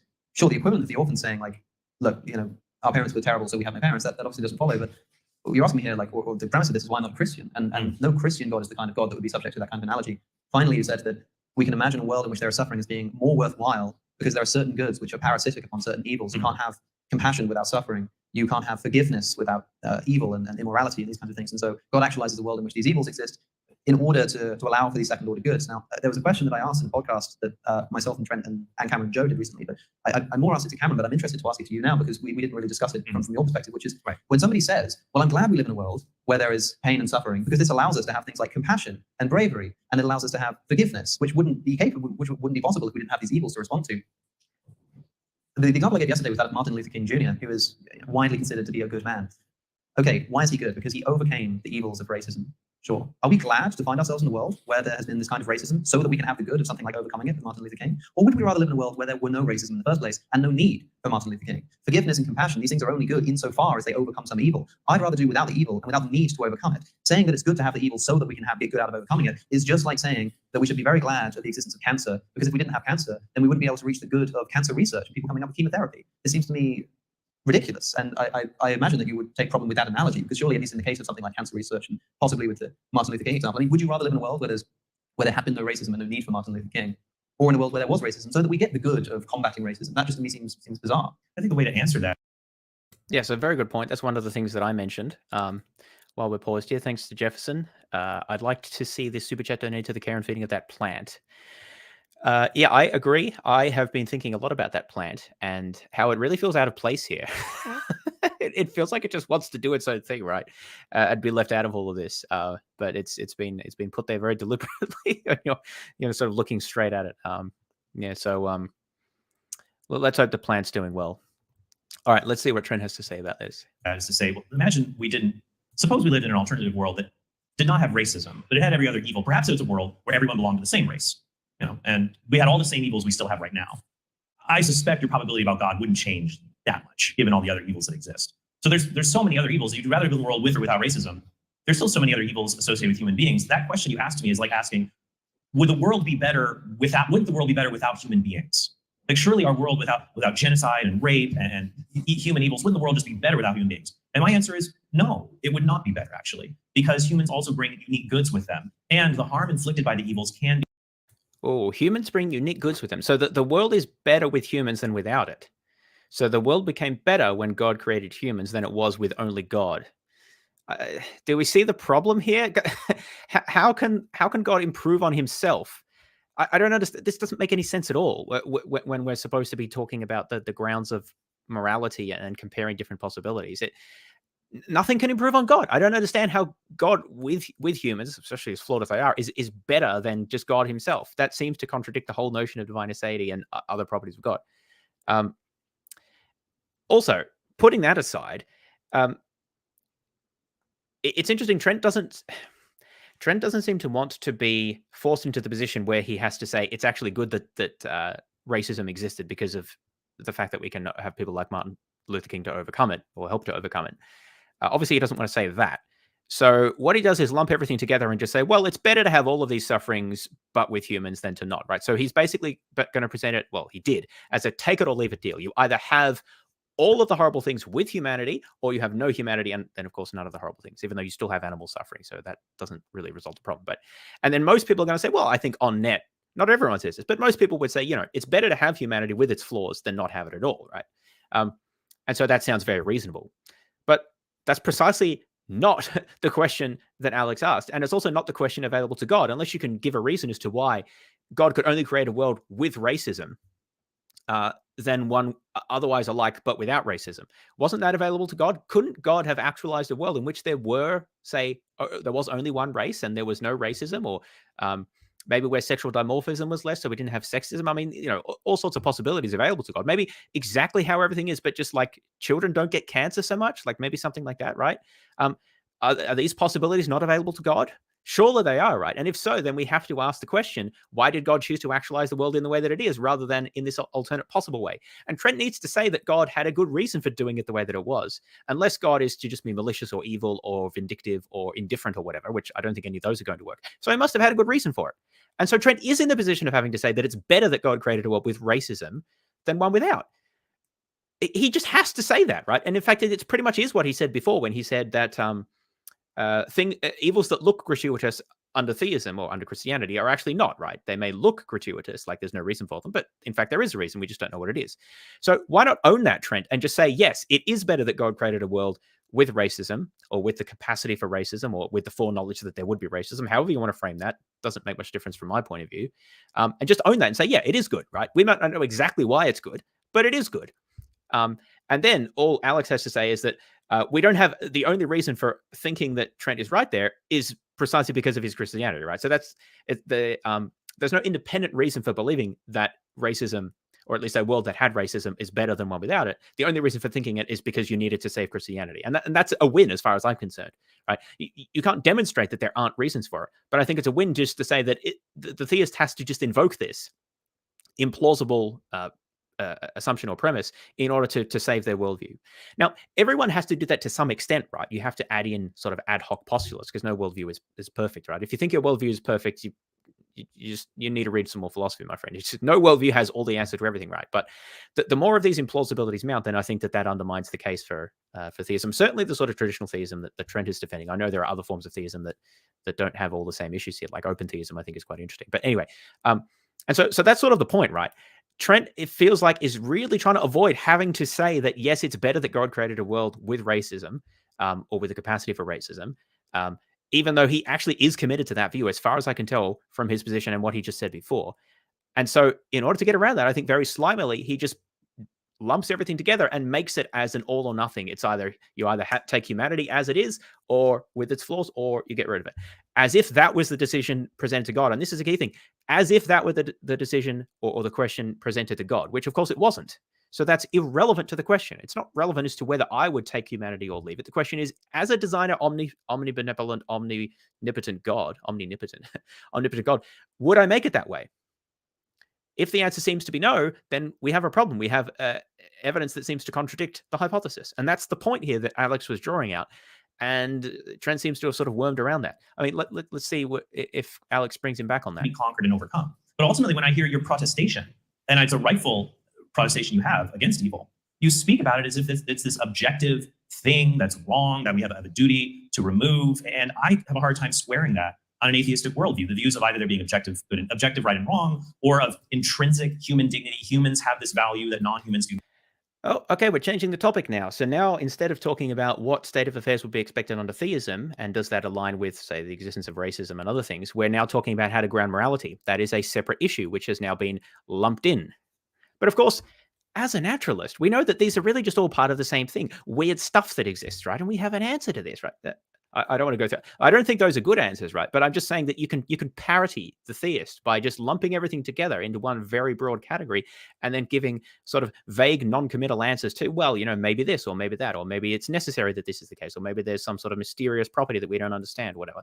Anyone can do that, right? And in a sense, that's like fine. It just, that doesn't get you there. The discussion should be, which worldview has a better explanation to account for the facts available, or the facts that we think we observe, right?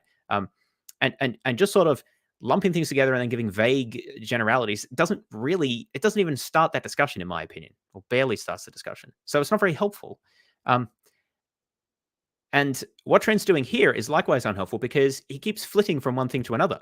He did this just before, right? When what was it? Yeah. So when Alex made a comment about how much evil and suffering you would expect under naturalism, like giving natural selection, versus under divine creation, he was saying, well, you wouldn't expect as much as we had.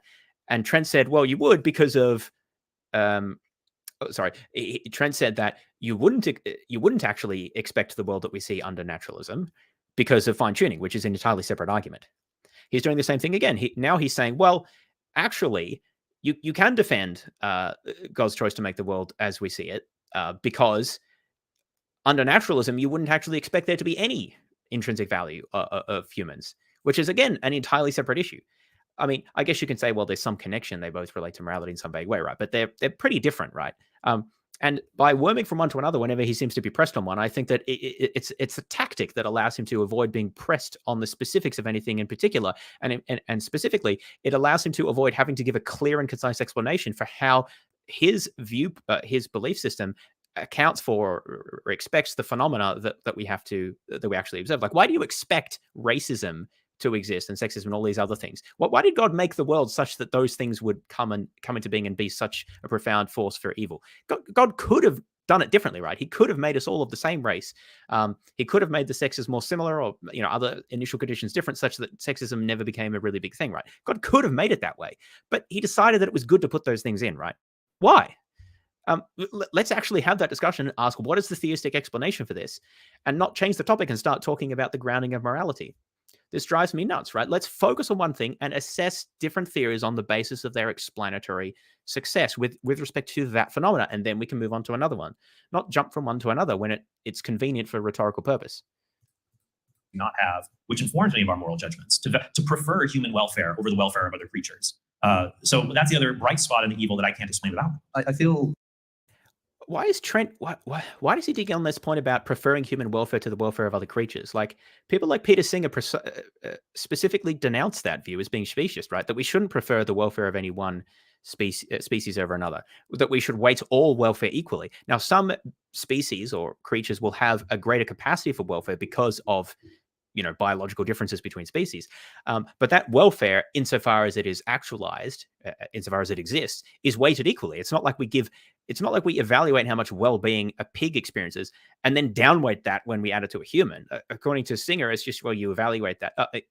We can't actually measure that, right? But like theoretically, however much well-being a pig experiences, you just add that to how much a human experiences, and that's actually your moral calculus as a consequentialist. Again, Trent keeps talking as if he's a sort of pretty hardcore consequentialist, so I'm using that language here. If that's not the case, then we got to ask some serious questions about how it's acceptable for God to treat people as a means to his grand end of bringing about the salvation of some number of humans. That he's willing to use all of these to allow people to experience all this horrible suffering as a means to an end. That's super not okay under many moral theories. Even some forms of consequentialism, actually, if you're a sort of rule consequentialist, which I kind of lean to, but that's another discussion. But but coming back to the point here, the way that Trent talked about it, as if he really thinks that even like if you consider the capacities of animals, the cognitive capacities of the well-being or their preferences or whatever it is that you think is morally salient, even if you evaluate those for what they are, that then they're kind of downweighted. There's like a weighting that you apply that diminishes them with respect to human ones. So even if humans are like cognitively similar to humans in some respects, it's like, well, they still don't really count, right? Just because, and critically, just because they're of different species. That's a really weird view to me. The view that it's being a member of Homo sapiens specifically that grounds moral status is not a very popular one, as far as I understand. It's seen as being highly arbitrary, and to not really, and critically, because being a member of the species Homo sapiens is defined basically by genetics and heritage, right? So you possess a certain genetic complement. Ultimately a bunch of nucleotides, right? Plus you are sort of causally connected to your ancestors who were also human. So that's really what it means to be a human being, a Homo sapien. Now, it's not clear what your nucleotide sequence has to do with moral status by itself, nor is it clear what your heritage has to do with moral status by itself. Those things may be relevant, but only insofar as that they are related to other properties, such as your cognitive capacities, perhaps, or your ability to form relationships with other people. There's various things that one can offer, but those other things, those are the properties that determine your moral status. It's not having the nucleotide sequence per se, or being the son of someone or daughter of someone who was, also of a certain species. Those things don't seem to be morally relevant in and of themselves, right? Imagine if a human being just sprung up out of nowhere, right? Let me rephrase that. Imagine that someone sprang up out of nowhere, and we discovered that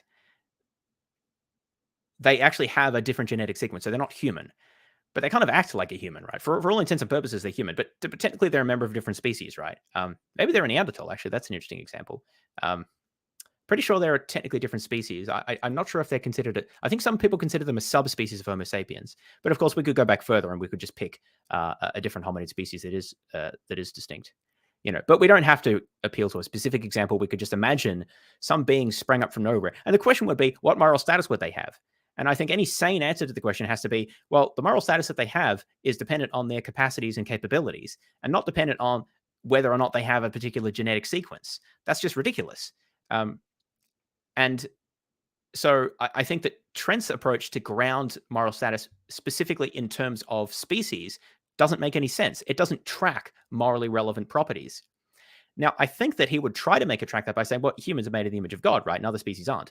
But then he has to give an account to what that means and why that's morally salient, why that's of moral significance. And I've not heard him even attempt to do either of those things. And so as far as I'm concerned, I don't think he has an account as to why humans are so distinct from other animals. Whereas I think that the naturalist who grounds moral status on cognitive capabilities or ability to achieve cognitive capabilities and maybe some other factors as well. There's complexities here, right? But I think that that's much closer to a plausible account, which brings in many animals as well and recognizes that, for example, a human whose entire cerebral cortex has degenerated or never existed and is only a brainstem, that that being doesn't have the same moral status as, like almost any other human being, right? Because they're basically just a vegetable. They're just kept alive on life support. I think that that's actually a very plausible result, and again, something that the Trent's account wouldn't, presumably wouldn't countenance. So, I don't even think he has an account, and so to accuse the naturalist of not having an account is bizarre. And again, it also kind of is strange because he doesn't. It's as if naturalists have never addressed these sorts of things, right? There's a good Stanford Encyclopedia article on this. Even aside from, I often shill this. Even aside from sort of general meta-ethical questions, which we could go into. Hang on, I need to share a different tab. It drives me nuts because it's like, oh, no naturalist has ever thought of this. How do you ground morality? Boom, checkmate. What is it? Grounds of moral status, if I recall correctly. It's quite an interesting one. The grounds of moral status. Here it is. So this is pretty much directly the question he's asking. An entity has moral status if and only if its interests morally matter to some degree for the entity's own sake. So this is sort of what I was saying, right? We want to make sure that any account, if you think that there is such a thing as intrinsic moral status, we want to make sure any account doesn't appeal to any purpose outside of that being, right? Which why I think is actually many divine command theories completely fail to offer a ground of intrinsic moral status because entities don't matter for their own sake. They matter in relation to God's commandments. Now, I don't think Trent does believe in that form of a divine command theory. So, but there's still an issue here as to exactly how it is that God is able to change the moral status of something when the moral status is supposed to be relevant only to that entity's own sake if it has intrinsic moral status. So how can something external to that, entirely external to that, God, who's transcendent, have any bearing on whether on the entity's own sake, right? That is a really hard hurdle, I think, to get around. But anyway, you can see here that, well, there's a discussion of what full moral status is, right? And often people think moral status comes in degrees, which I would also agree with. And then there's a whole bunch of different positions about the grounds of moral status, right? So this one here, where is it? Yeah, so member of a cognitively sophisticated species. So that's grounding it specifically on being member of a particular species. And I think that there's a lot of pretty strong objections that are raised in that section there. Of course, there are objections to many of these other views, like possessing sophisticated cognitive capacities, because there are humans who don't possess those, right?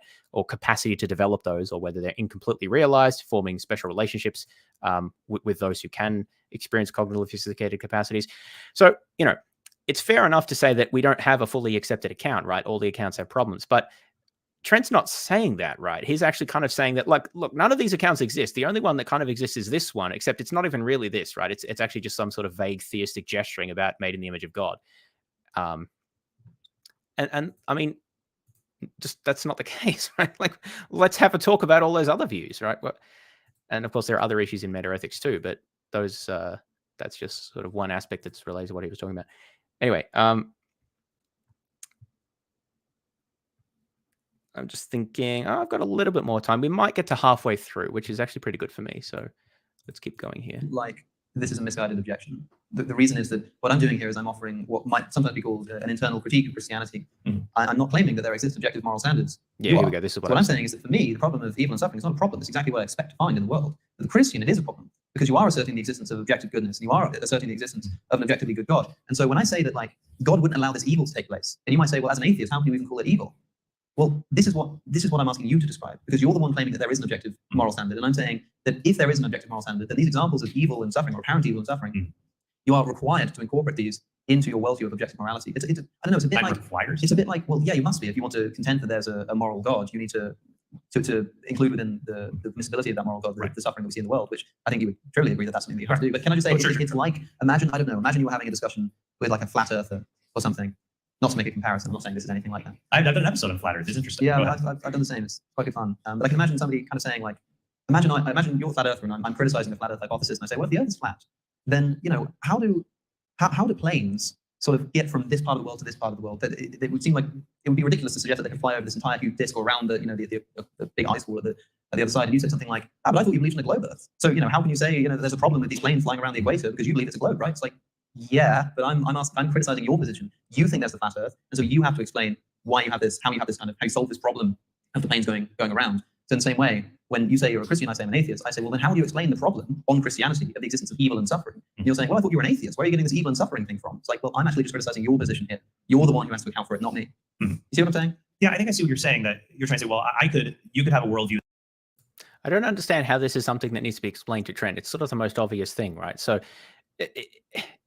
if you don't want to call it evil, we can just say these certain states of affairs are not predicted under theism, or at least according to the atheist, they're not predicted under theism.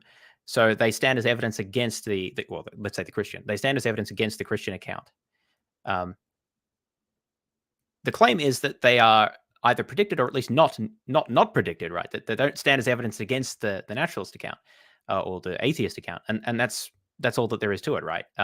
If an account makes certain predictions about the way reality would be expected to be, which seem to stand in tension with the way reality is, then that's evidence against that theory, unless you can then provide a further explanation. This is not hard, right? I don't understand how this is a novel point. I don't actually think it is really a novel point. I don't know why people like Trent talk as if that this is somehow a gotcha, but you don't believe in evil. The atheist doesn't have to believe in anything. All they have to do is compare the way reality is with the way it would be expected to be under the theist's position. That is all that they are doing when they offer this criticism as to, well, but hang on, but there's all of these states of affairs that are inconsistent with the way you think the reality would be. They're inconsistent with the way that you describe as being good, and you say that God wants everything to be good. So how does that square with the way things actually are? This isn't difficult, right? How is this a point that needs to be explained to Trent? Let's see what he's going to say. That doesn't require objective good or objective evil. You're just saying that the Christian worldview, you're not going to adopt it because it has these inconsistencies in it. But I'm not sure that really works, because I still think that there are moral duties being smuggled in here, that you're not just saying, hey, it's really strange that you have this inconsistent view, because people have all kinds of strange, inconsistent views. I mean, I enjoy comic books, and in comic books, there's something called retroactive continuity. It's necessary because comic book plots get totally inconsistent with one another. Superheroes have one power one day, next issue a totally different power. And you say, hey, what about this? Okay, so this is a strategy where if you just sort of talk about stuff, then the audience forgets what the question was, right? So Alex presented a very pointed response there, which is to say, look, he doesn't have to accept anything about objective morality or evil or whatever. He simply has to contrast the way reality is to the way that it would be expected to be under theism, and identify that there's a tension there. That's all that he has to do in order to illustrate evidence or provide evidence against theism. Okay, I think that's a very good point. What is Trent's response? He starts talking about superheroes and comic books. Now, I'm not saying that there's no analogy to be drawn there, but the more we talk about this, the less pointed the criticism becomes, and the more the audience just kind of forgets what Alex actually said. And as long as it feels like the Trent gave a substantive response, then that's really what matters. It doesn't matter if it actually gave a substantive response. So anyway, let's see where he goes with it. But I'm already annoyed that he can't just give a clear answer and has to start talking about something else. It seems to be just kind of play for time, and also just kind of, it's probably not even playing for time, actually. That's maybe too much credit. It's more just that it's distracting people from the actual point here, rather than just directly answer the question. To that, and it's interesting, but we don't give it that much of a second thought. It's not as important. But the idea that I ought to be consistent in how I treat animals, for example, who are in factory farms, or God, if God exists, God ought to act in a certain way. And now, so it seems to me you're still trying to posit, okay, well, there's this contradiction in view here. But if it's my system, if I have the whole system, And then I say, well, Alex, so here are these other elements like God redeeming evil, compensating people with happiness. To me, it's not just you're saying compensate. What was that? Compensating people with happiness. Look, I know you're a Holocaust victim and your entire family was killed in front of you and you were gassed horribly and all your possessions were stolen and all of this sort of stuff happened. But look, here's some happiness, right? Like, what is that? It's like, look, I know I'm torturing you, but trust me, like things are going to be okay afterwards, right? Now, people may be willing to experience extreme suffering in order for a greater good in the future, but any ethicist worth their salt is going to say that you need informed consent of the person first. That's how things work in medicine, right? And how things work, just like everywhere in a civilized society. If you're going to do something to someone or expose them to harm or suffering, you need their informed consent. And actually, even there are plenty of things that it would just be you're not allowed to do, even with informed consent, right? Because it would be regarded as too risky or too much pain or whatever. And we could argue about the boundaries of that, but Trent just sort of throws this out. I mean, he didn't specify the boundaries of this. Compensating with happiness, right? But like that is again, where does the like Giga Chad ultra consequentialist come from? I didn't know Catholics were like that. It's just like, oh, he compensates it with happiness, bro. It's fine. Doesn't matter what they experience in life. Doesn't even need their informed consent because as long as there's enough happiness, is this supposed to be taken seriously? I mean, I'm all for talking about like that sort of hard-nosed extreme consequentialism as a serious moral position, but can we reconcile it with traditional Catholicism? I really don't think we can. I don't know, probably someone's tried, but like, is that what Trent is wanting to come across here? Because that's all I get whenever he talks about this. It's just like, oh, he compensates them. It's the greater good. What are we talking about here? Did God ask these people first? About what they would be willing to experience and whether they think it's a good trade-off? Because if not, like he's still an asshole. It doesn't matter what he rewards them with later. This is such a basic point in our society. Again, it's like one rule for human morality, another rule for God morality. Well, how can we call it morality then? It's like it doesn't operate under any of the same rules. It's so strange. But like literally, like your compensation payment of due happiness will be deposited in your soul account in 4 to 6 business weeks. But it's like that, but unironically is basically what Trent is saying there. Obviously not the 4 to 6 business weeks part, but he just literally said compensate with happiness in the context of talking about all these horrible sufferings. I can't believe that. It's so bizarre and just horrific. It's just like, isn't that what Satan would say? Like, don't worry, bro, you'll get happiness. Trust me, it's all for you. It's for the greater good. Like, isn't that what the bad guy always says in those Disney movies or whatever? I don't know, maybe not Disney, but like the bad guy is always the one who says this. Like, it's going to be all right in the end, and it'll be fine, and you'll get happiness, and it's for the greater good. Like, that's what the bad guy says. Are we the baddies? Like, it's oh gosh. Anyway, but I got a bit distracted with that because that was just one aspect of what Trent was saying here. But let me jump back a bit and come back to the point about, see, Trent's strategy worked. I got distracted from Alex's point, which is simply about the internal critique kind of argument. I don't even think it is an internal critique. It's simply comparing aspects of reality that are widely agreed upon, like all of the suffering and horrible things that happen, to the prediction that would be made under Trent's version of Christianity. That's all you need to do. There's nothing really internal about that. It's just a comparison of prediction to reality, essentially, or extensive prediction. Now, let's jump back a bit and see, not that far, and see what Trent still says. Trying to posit, okay, well, there's this contradiction in view here. But if it's my system, if I have the whole system, and then I say, well, Alex, so here are these other elements like God redeeming evil, compensating people with happiness. To me, it's not just you're saying your system's incoherent, because then you say, well, I think the probability of all of this being true is low. And so it's not just an internal critique. You're saying it doesn't map to reality, even if I can make it consistent with other goods, with reasons, with things like that. Yeah, I'm not saying you can't do this. Well, but yes. Surprise! I agree with Trent. Yes, it's not really a point about consistency. It's that Alex is just saying here that, well, it's not necessarily about internal consistency within the system so much as that it's a claim that there's predictions that the system makes or expectations we would develop when viewing the system, right? That don't match to what we observe. And so Alex is asking for some response to that. And maybe there's part of the system that we don't know about that then Trent could say, aha, well, I've got my card here that allows me to account for this. But I mean, Alex is asking to see the card. It's not enough to just say, well, maybe I'll have one. Yeah, but what is it? What is your explanation for this apparent inconsistency? That's what we're asking. And then Alex is saying, well, absent that Trump card or whatever it is, then we're going to say that it's not plausible because it doesn't really fit with what we observe. I feel like Trent just agreed with that, but then doesn't actually. I guess maybe what he would say is that he did offer his, like, the solutions to this apparent inconsistency are just God gives happiness as compensation and he overcomes evil. I guess those are the answers, right? I mean, why not just say that though? Why not just say, yeah, look, it is a criticism, and here are my answers. Okay, but the problem with that is that Trent is earlier he rejected the idea that the atheist can even offer these critiques because of the idea that the atheist can't ground morality, which he hasn't defended. But even if that were true, the atheist doesn't need to ground morality because he could just offer these critiques. And it's like, it feels like Trent just agreed with that here. He can just say that Trent just said, well, yeah, I need to offer a response, and here's my response. So then why say that thing before where you just kind of said the atheist can't give this critique because they can't ground morality, and then agree that they don't need to because it's just a question as to how plausible is the system that I've built with respect to comparing it to reality. Has he just, I don't know, I feel like he just sort of contradicted what he said before, that the atheist can't make this critique unless they can ground morality. But now it feels like he's abandoned that. Let me just listen again. I think the probability of all of this being true is low. Yeah. And so it's not just an internal critique. You're saying it doesn't map to reality, even if I can make it consistent with other goods, with reasons, with things like that. Yeah, I'm not saying you can't do this. I think you can. I think you can offer some great responses to the problem of evil and explain why it is that God would allow evil. The only thing I'm pushing back on is specifically what you said, that me making the case from the problem of evil, okay, yeah, so Alex brings that up again. Good. Is somehow a problem because I can't say that there is objective evil in the world. I don't need to. All I need to say is that if there is such a thing as objective morality, it needs to offer an account of what would become these evils, this kind of suffering. Then it would need to offer an account. And so say it's not a problem for me; it's a problem for you. I'm not saying you can't do that. Right. I'm just saying that it's not right to say that I can't really make this criticism because I don't believe in objective morality. I'm saying you believe in objective morality, right. So you need to offer an account of how objective morality will permit the kind of evils and sufferings that we see. For example, animal suffering, which is potentially the best thing to talk about. Now, when I speak about animal suffering, I'm not talking about the suffering that we inflict upon animals in factory farms.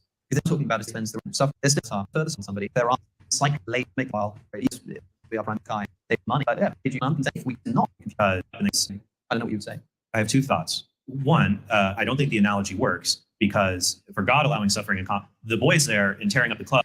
Okay, sorry, I just skipped what he was saying there because it felt like that Trent was just admitting that he was wrong in objecting to Alex raising. Okay, so here's how it went, right? Alex said, how do you deal with all of this suffering and evil in the world? Trent, well, you can't really raise this objection as an atheist because you don't even believe that those things exist. Alex responded by saying, I don't need to believe those things exist. It's a problem for you because they exist under your worldview, and you have to reconcile that with, the power and position of God. And then Trent sort of responded to that, apparently disagreeing. But then, as I said, it seemed like he just kind of agreed. And then Alex clarified by just sort of repeating what he said. And then I was hoping to get some acknowledgement that Trent would say, okay, yeah, you're right. You can make that objection, but I have here my response. And he kind of nodded a couple of times, but then Alex brought up animal suffering and changed the topic. So then Trent doesn't. So it's just really annoying because, I think Trent was just flat out wrong there and acknowledged he was wrong about that specific point, right? That the atheist can legitimately raise this issue, even if they don't believe in or can ground morality. But he was able to avoid acknowledging that his initial criticism was complete nonsense because Alex changed the subject. That to me is very frustrating. I wish Alex hadn't done that. I wish he just let it sit there and force Trent to at least say, yeah, okay, fair enough, or something, right? Because that's an important point, right? Because now it feels like that because it wasn't clear that Trent was actually wrong about this, he can just bring that same nonsense point up again in the future when atheists make this criticism, which I suspect he probably will. Very frustrating there. Now we're talking about animal suffering. They don't own that club. Like if someone came to my house and tore it up and then gave me a bunch of money, I'd be highly inconvenienced nonetheless to have to fix everything. I'd still be mad even if I was grateful for the money because it's my house, not theirs. But this is God's house. So he's sovereign over it. And so I think it changes the analogy a lot. And then number two, hearing you talk, I feel like, wait, we're shifting gears. I wouldn't have the right.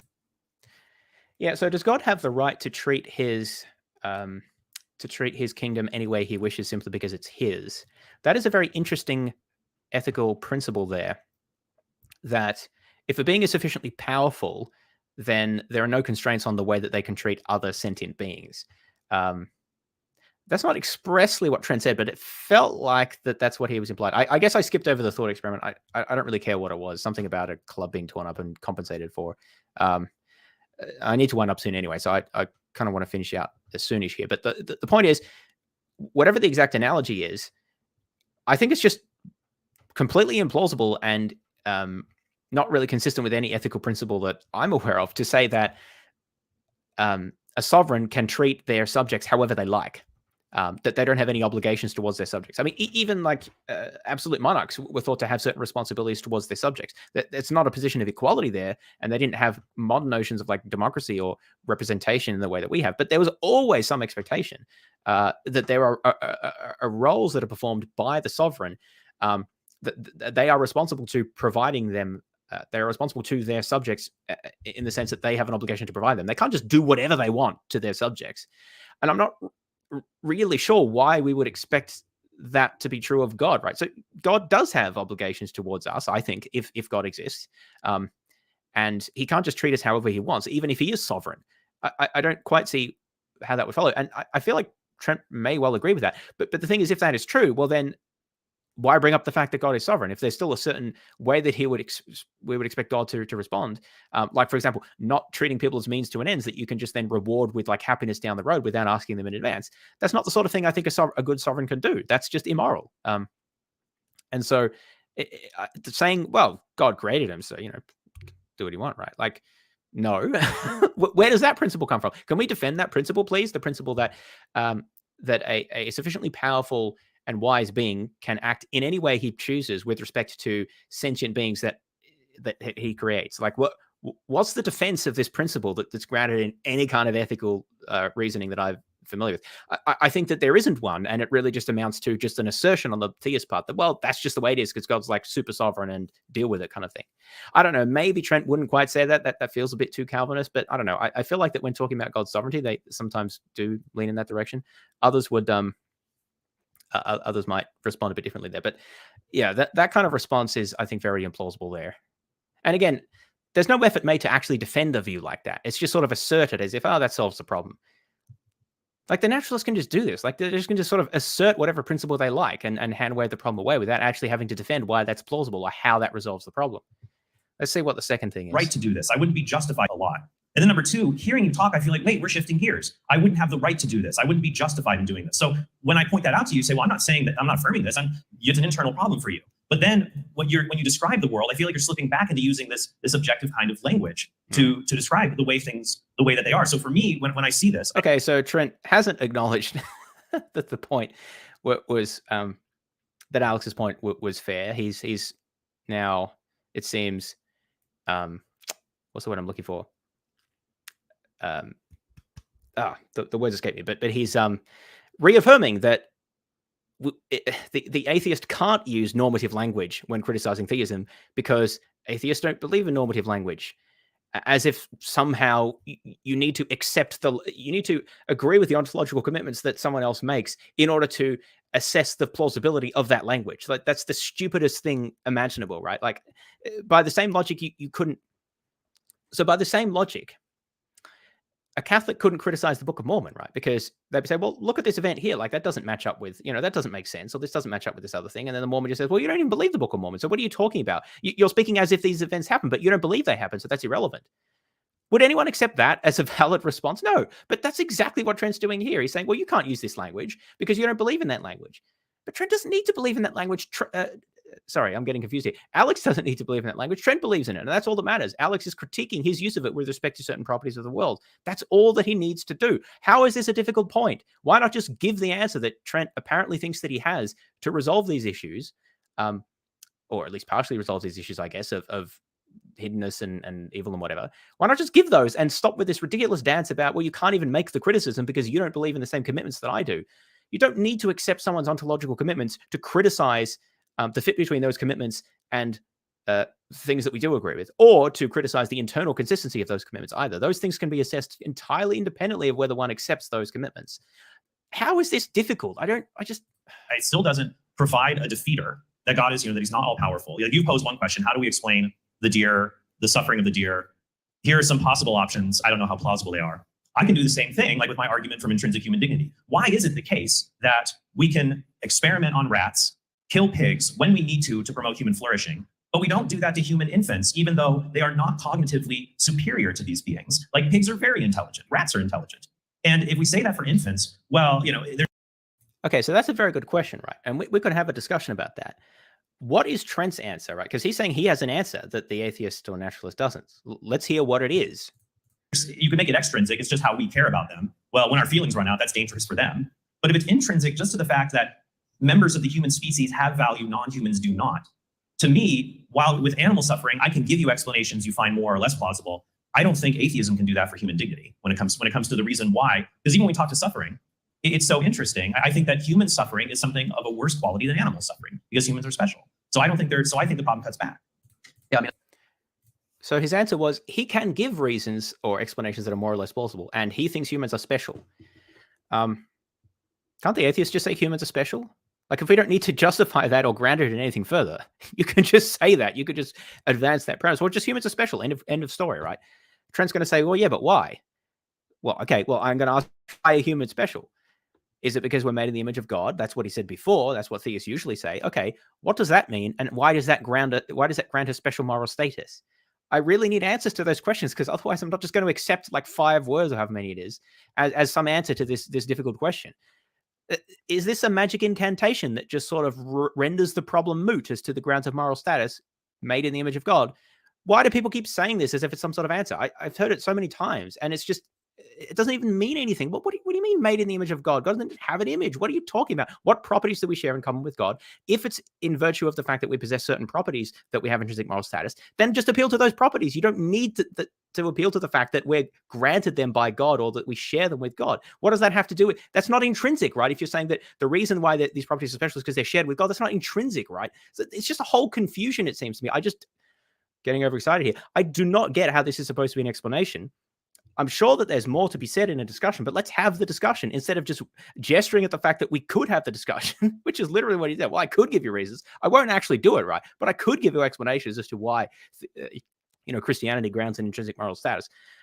Meanwhile, I'm just going to say that I don't find the naturalistic ones plausible. I'm not actually going to mention any of them or critique them. I'm just going to say that I don't find them plausible. I guess he can do that if he wants, right? But are we having a discussion at that point, or are we just like saying that we could have a discussion, but we won't actually have one? Because I feel like that's often what it comes down to. It's like, well, I don't find the answers plausible. I guess Alex also doesn't find them plausible because he doesn't believe in objective morality, right? So, okay, that's fine. Of course, there are subjective ways of grounding moral status as well, but that's a whole other issue. Presumably Trent doesn't find those plausible. Okay, well, that's what our views are. Are we actually going to unpack those, or are we just going to sort of say that that's what we think, right? I guess you could say, look, Trent's just saying what he thinks, why he's a Christian.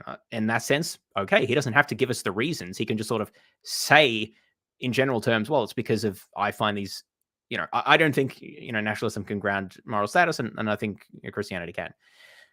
Yeah, he can do that. But I'm saying it's lousy it's lousy philosophy to just do that in a discussion like this. And it's not very interesting as a conversation because I don't learn anything.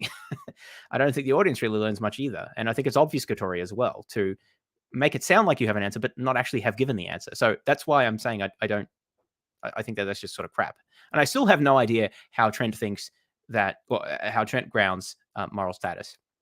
He seems to think that there's something special about humans in virtue of them being a certain species, which seems arbitrary to me. I'd want to know why that is relevant for grounding moral status. If I can speak briefly to the objection that, well, you can't ground it on the basis of actual cognitive capacities because, of course, human infants or disabled persons don't have those. Well, the typical answers are to appeal to the capacity to develop or ability to develop cognitive capacity. Well, that accounts for human infants. And then there's a further question as to what level of cognitive capacity we think is necessary for full moral status. And potentially the overwhelmingly large proportion of disabled persons actually are encountered by that as well. And then so the question is, well, do we think that someone who is in a persistent vegetative state has the same moral status as someone who isn't? I think that they don't actually. And I know that that's somewhat a controversial view, but I think that there's good reason to think that assuming that they're not going to, of course, some people come out of a persistent vegetative state, but many don't, right? So we have to factor that in. And then we could talk about questions about like, well, does the ability to have a relationship with other people counter? Because some people think that matters as well, sort of separately from one's ability to exercise cognitive capacities themselves, the ability to relate to others may matter as well. I'm not so sure about what I think about that. The point I'm making here is that it's like Trent thinks that no naturalist has ever written anything about how to ground moral status, distinguishing a human infant from a pig. It's like, really? I mean, I acknowledge that when I criticize Catholic theology, I'm sure that there's some answers here. The trouble is that when I watch these sort of debates, they never talk about them. So it's like, well, how am I supposed to find these things out, right? Do I need to go to seminary for years? It's like, this is supposed to be where I find them, and I don't find them here. Maybe Trent would say the same thing, but I feel like he has less excuse because, the Stanford Encyclopedia of Philosophy exists. Anyway, I guess I'm saying that it may well be the case that atheists don't always do the best job at defending these sorts of positions or pushing back against these things as they should. And that's partly what I try to rectify in my own very small way. But I would also say that Trent just sort of saying that, well, atheists don't have an answer to this question, even though like you could at least sort of mention some of the options available why you don't think the laws are like, you could at least start to have that conversation instead of just pretending there's no conversation to have, which is exactly the same thing as what William Lane Craig does when he just asserts that there are no naturalistic groundings for morality and just pretends that metaethics doesn't exist. And, no analytic philosophers have thought about this, which is ridiculous.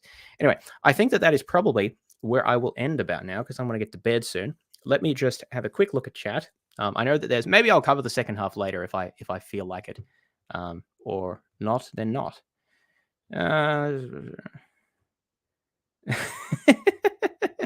Yeah, so people have commented on the fact that the chairs are not the same. I'm not sure which one is. Like, does he have the heavier chair here? Does Trent have the heavier chair here? Because this is wider, right? Like it's got the comfier armrests, but it doesn't look as sturdy underneath. So I don't know if that's sort of meaningful. It does. It isn't a displeasing asymmetry to have different chairs. Also, not sure why I didn't go with lapel mics. I never like these handheld mics. They always seem a bit pretentious to me. That was also commented on. Let's see. I'll hang around for like a few more seconds. If anyone has any questions or last comments they want to make before I head off, now's the time to do so. Having a quick look here. Is that his phone on the floor? I assume that this is Trent's phone, right? Like, I don't know what else that would be. Not sure what. Well, yeah. Why would you put your phone on the floor, though? I don't know. Maybe it's uncomfortable. I still feel sorry for the plant. It has to listen to all this. Can't go anywhere. So this is an interesting point. I'd ask if severely autistic people have. Well, yeah. I mean, they can still relate to people, right? So the idea about a relationship is not that it has to have all of the properties of, like, I don't know, a normal human relationship, but it's something you can look at further on the grounds of moral status page that I showed before for a discussion about how that's supposed to work. I'm not sure about that myself as a grounding, but I think it's an interesting approach. Trent's chair is unquestionably better. I think I have to agree. It looks kind of nicer, right? This looks a little tacky, but I still feel like the armrests are superior. Like, that looks comfier to me.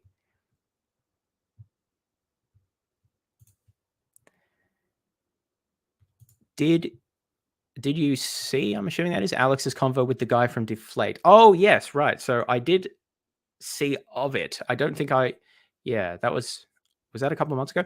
Yeah, I saw that it exists. I didn't watch it. I found the guy from Deflate kind of even more annoying than Trent. So I don't know if I will watch it, but if enough people want me to, I can take a look at it.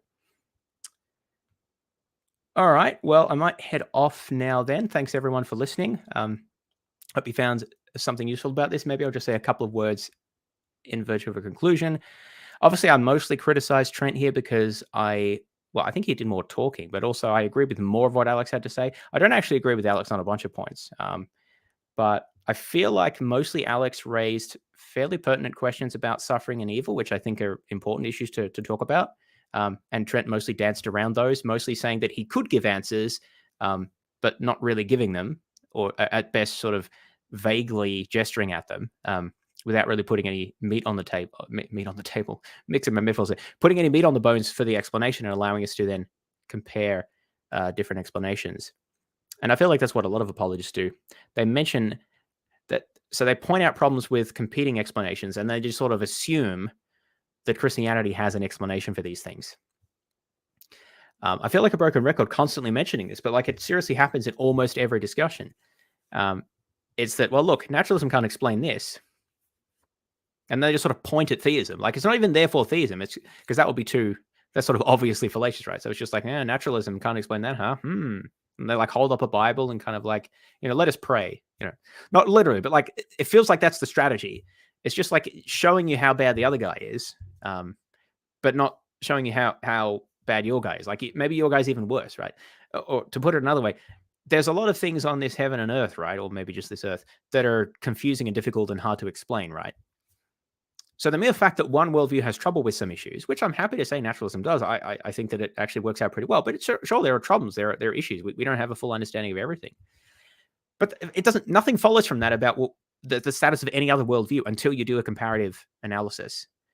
And it feels like Trent here is almost explicitly trying to prevent Alex from doing a comparative analysis by saying that Alex is not able to even ask questions about the consistency internally or with respect to features of the world of Trent's view without adopting the views that Trent has, which is completely ridiculous. I've never heard anyone say this in philosophy in any other context, that, well, you're assuming things that you're only allowed to assume under my view. I mean, sometimes people might make an assumption that's not valid under their own view, and that could be pointed out. But like the idea that critiquing someone else's view, you have to buy into their ontology or you're just not allowed to is absurd and goes against the whole spirit of trying to compare different explanations. So that really, really bugs me. The other thing that really bugs me is just the fact that Trent would often change the subject. I think Alex maybe did this too, and it's sort of, to some extent, maybe forgivable in an open-ended dialogue. Maybe it would have been better with a moderator. I guess the tree is like the moderator, right? But it's a bit quiet. It could have done maybe with a bit more active moderation. So I don't know if that's the tree there or someone else. But anyway, so maybe changing the topic a bit is sort of inevitable to some extent. But I felt like Trent did that quite a lot when, like, for example, jumping from issues of evolution to the fine-tuning argument, or jumping from morality, from, again, like suffering to questions about grounding morality, which is a separate question. And just not really explaining any of his positions. I think that's the fundamental problem. It's that I actually just, from my understanding, I am no wiser about why Trent is a Christian, because I just got the same platitudes that I always get. Well, God is pure actuality, and God fine-tuned the universe, and God raised Jesus, and humans are made in the image of God, and so are special. That's literally all we got. Like, none of those things are explanations. They're just words, right? I mean, okay, an explanation is going to be words, but I think you know what I mean. Like, you have to dig a bit deeper than that. You have to explain how the parts fit together, appeal to things that are sort of plausible or more accepted, and show how that your model entails the data, or at least renders it plausible. Like, you have to put in the work and not just say like 5 words and think that counts as an explanation. And that's the fundamental frustration here, that I don't know why Trent is a Christian, other than that he kind of finds those platitudes convincing, I guess. I mean, I'm not saying that they're only platitudes. I'm just saying that if I'm trying to find out what the substance is behind them, this interview here, this discussion here didn't help me. Nor does listening to Craig and reading a lot of his stuff. Mostly that doesn't help either, because it's mostly just the same platitudes or bold or just bland, not bland, just what's what I'm looking for? Just simple assertions. So it's like, well, I don't know. That's just how it works, or God just does it that way, or he just did it. Anyway, so these are some of the criticisms that I would make. At least, oh, hang on, it didn't work. At least Frank Turek is in your face with the "you can't ground it, therefore I'm not going to answer" shtick. Yeah, well, I mean, Frank Turek extremely annoying, but yeah, he doesn't really worm around it. I think that's maybe the good part of it. He sort of like sticks to the point. Maybe he doesn't when people ask questions. I don't know, but there's something refreshingly frustrating, but also, yeah, I don't know, maybe a bit less frustrating. It's frustrating in a different way. Maybe is a way to say that. Anyway, I haven't looked at Frank Turek in ages. Maybe I should give that a whirl. Anywho, thanks everyone. I'm gonna head off now, and yeah, if people let me know in the comments if I think it's worth watching the rest of this. Otherwise, take care, and I'll see you around. Oops, gotta press this button.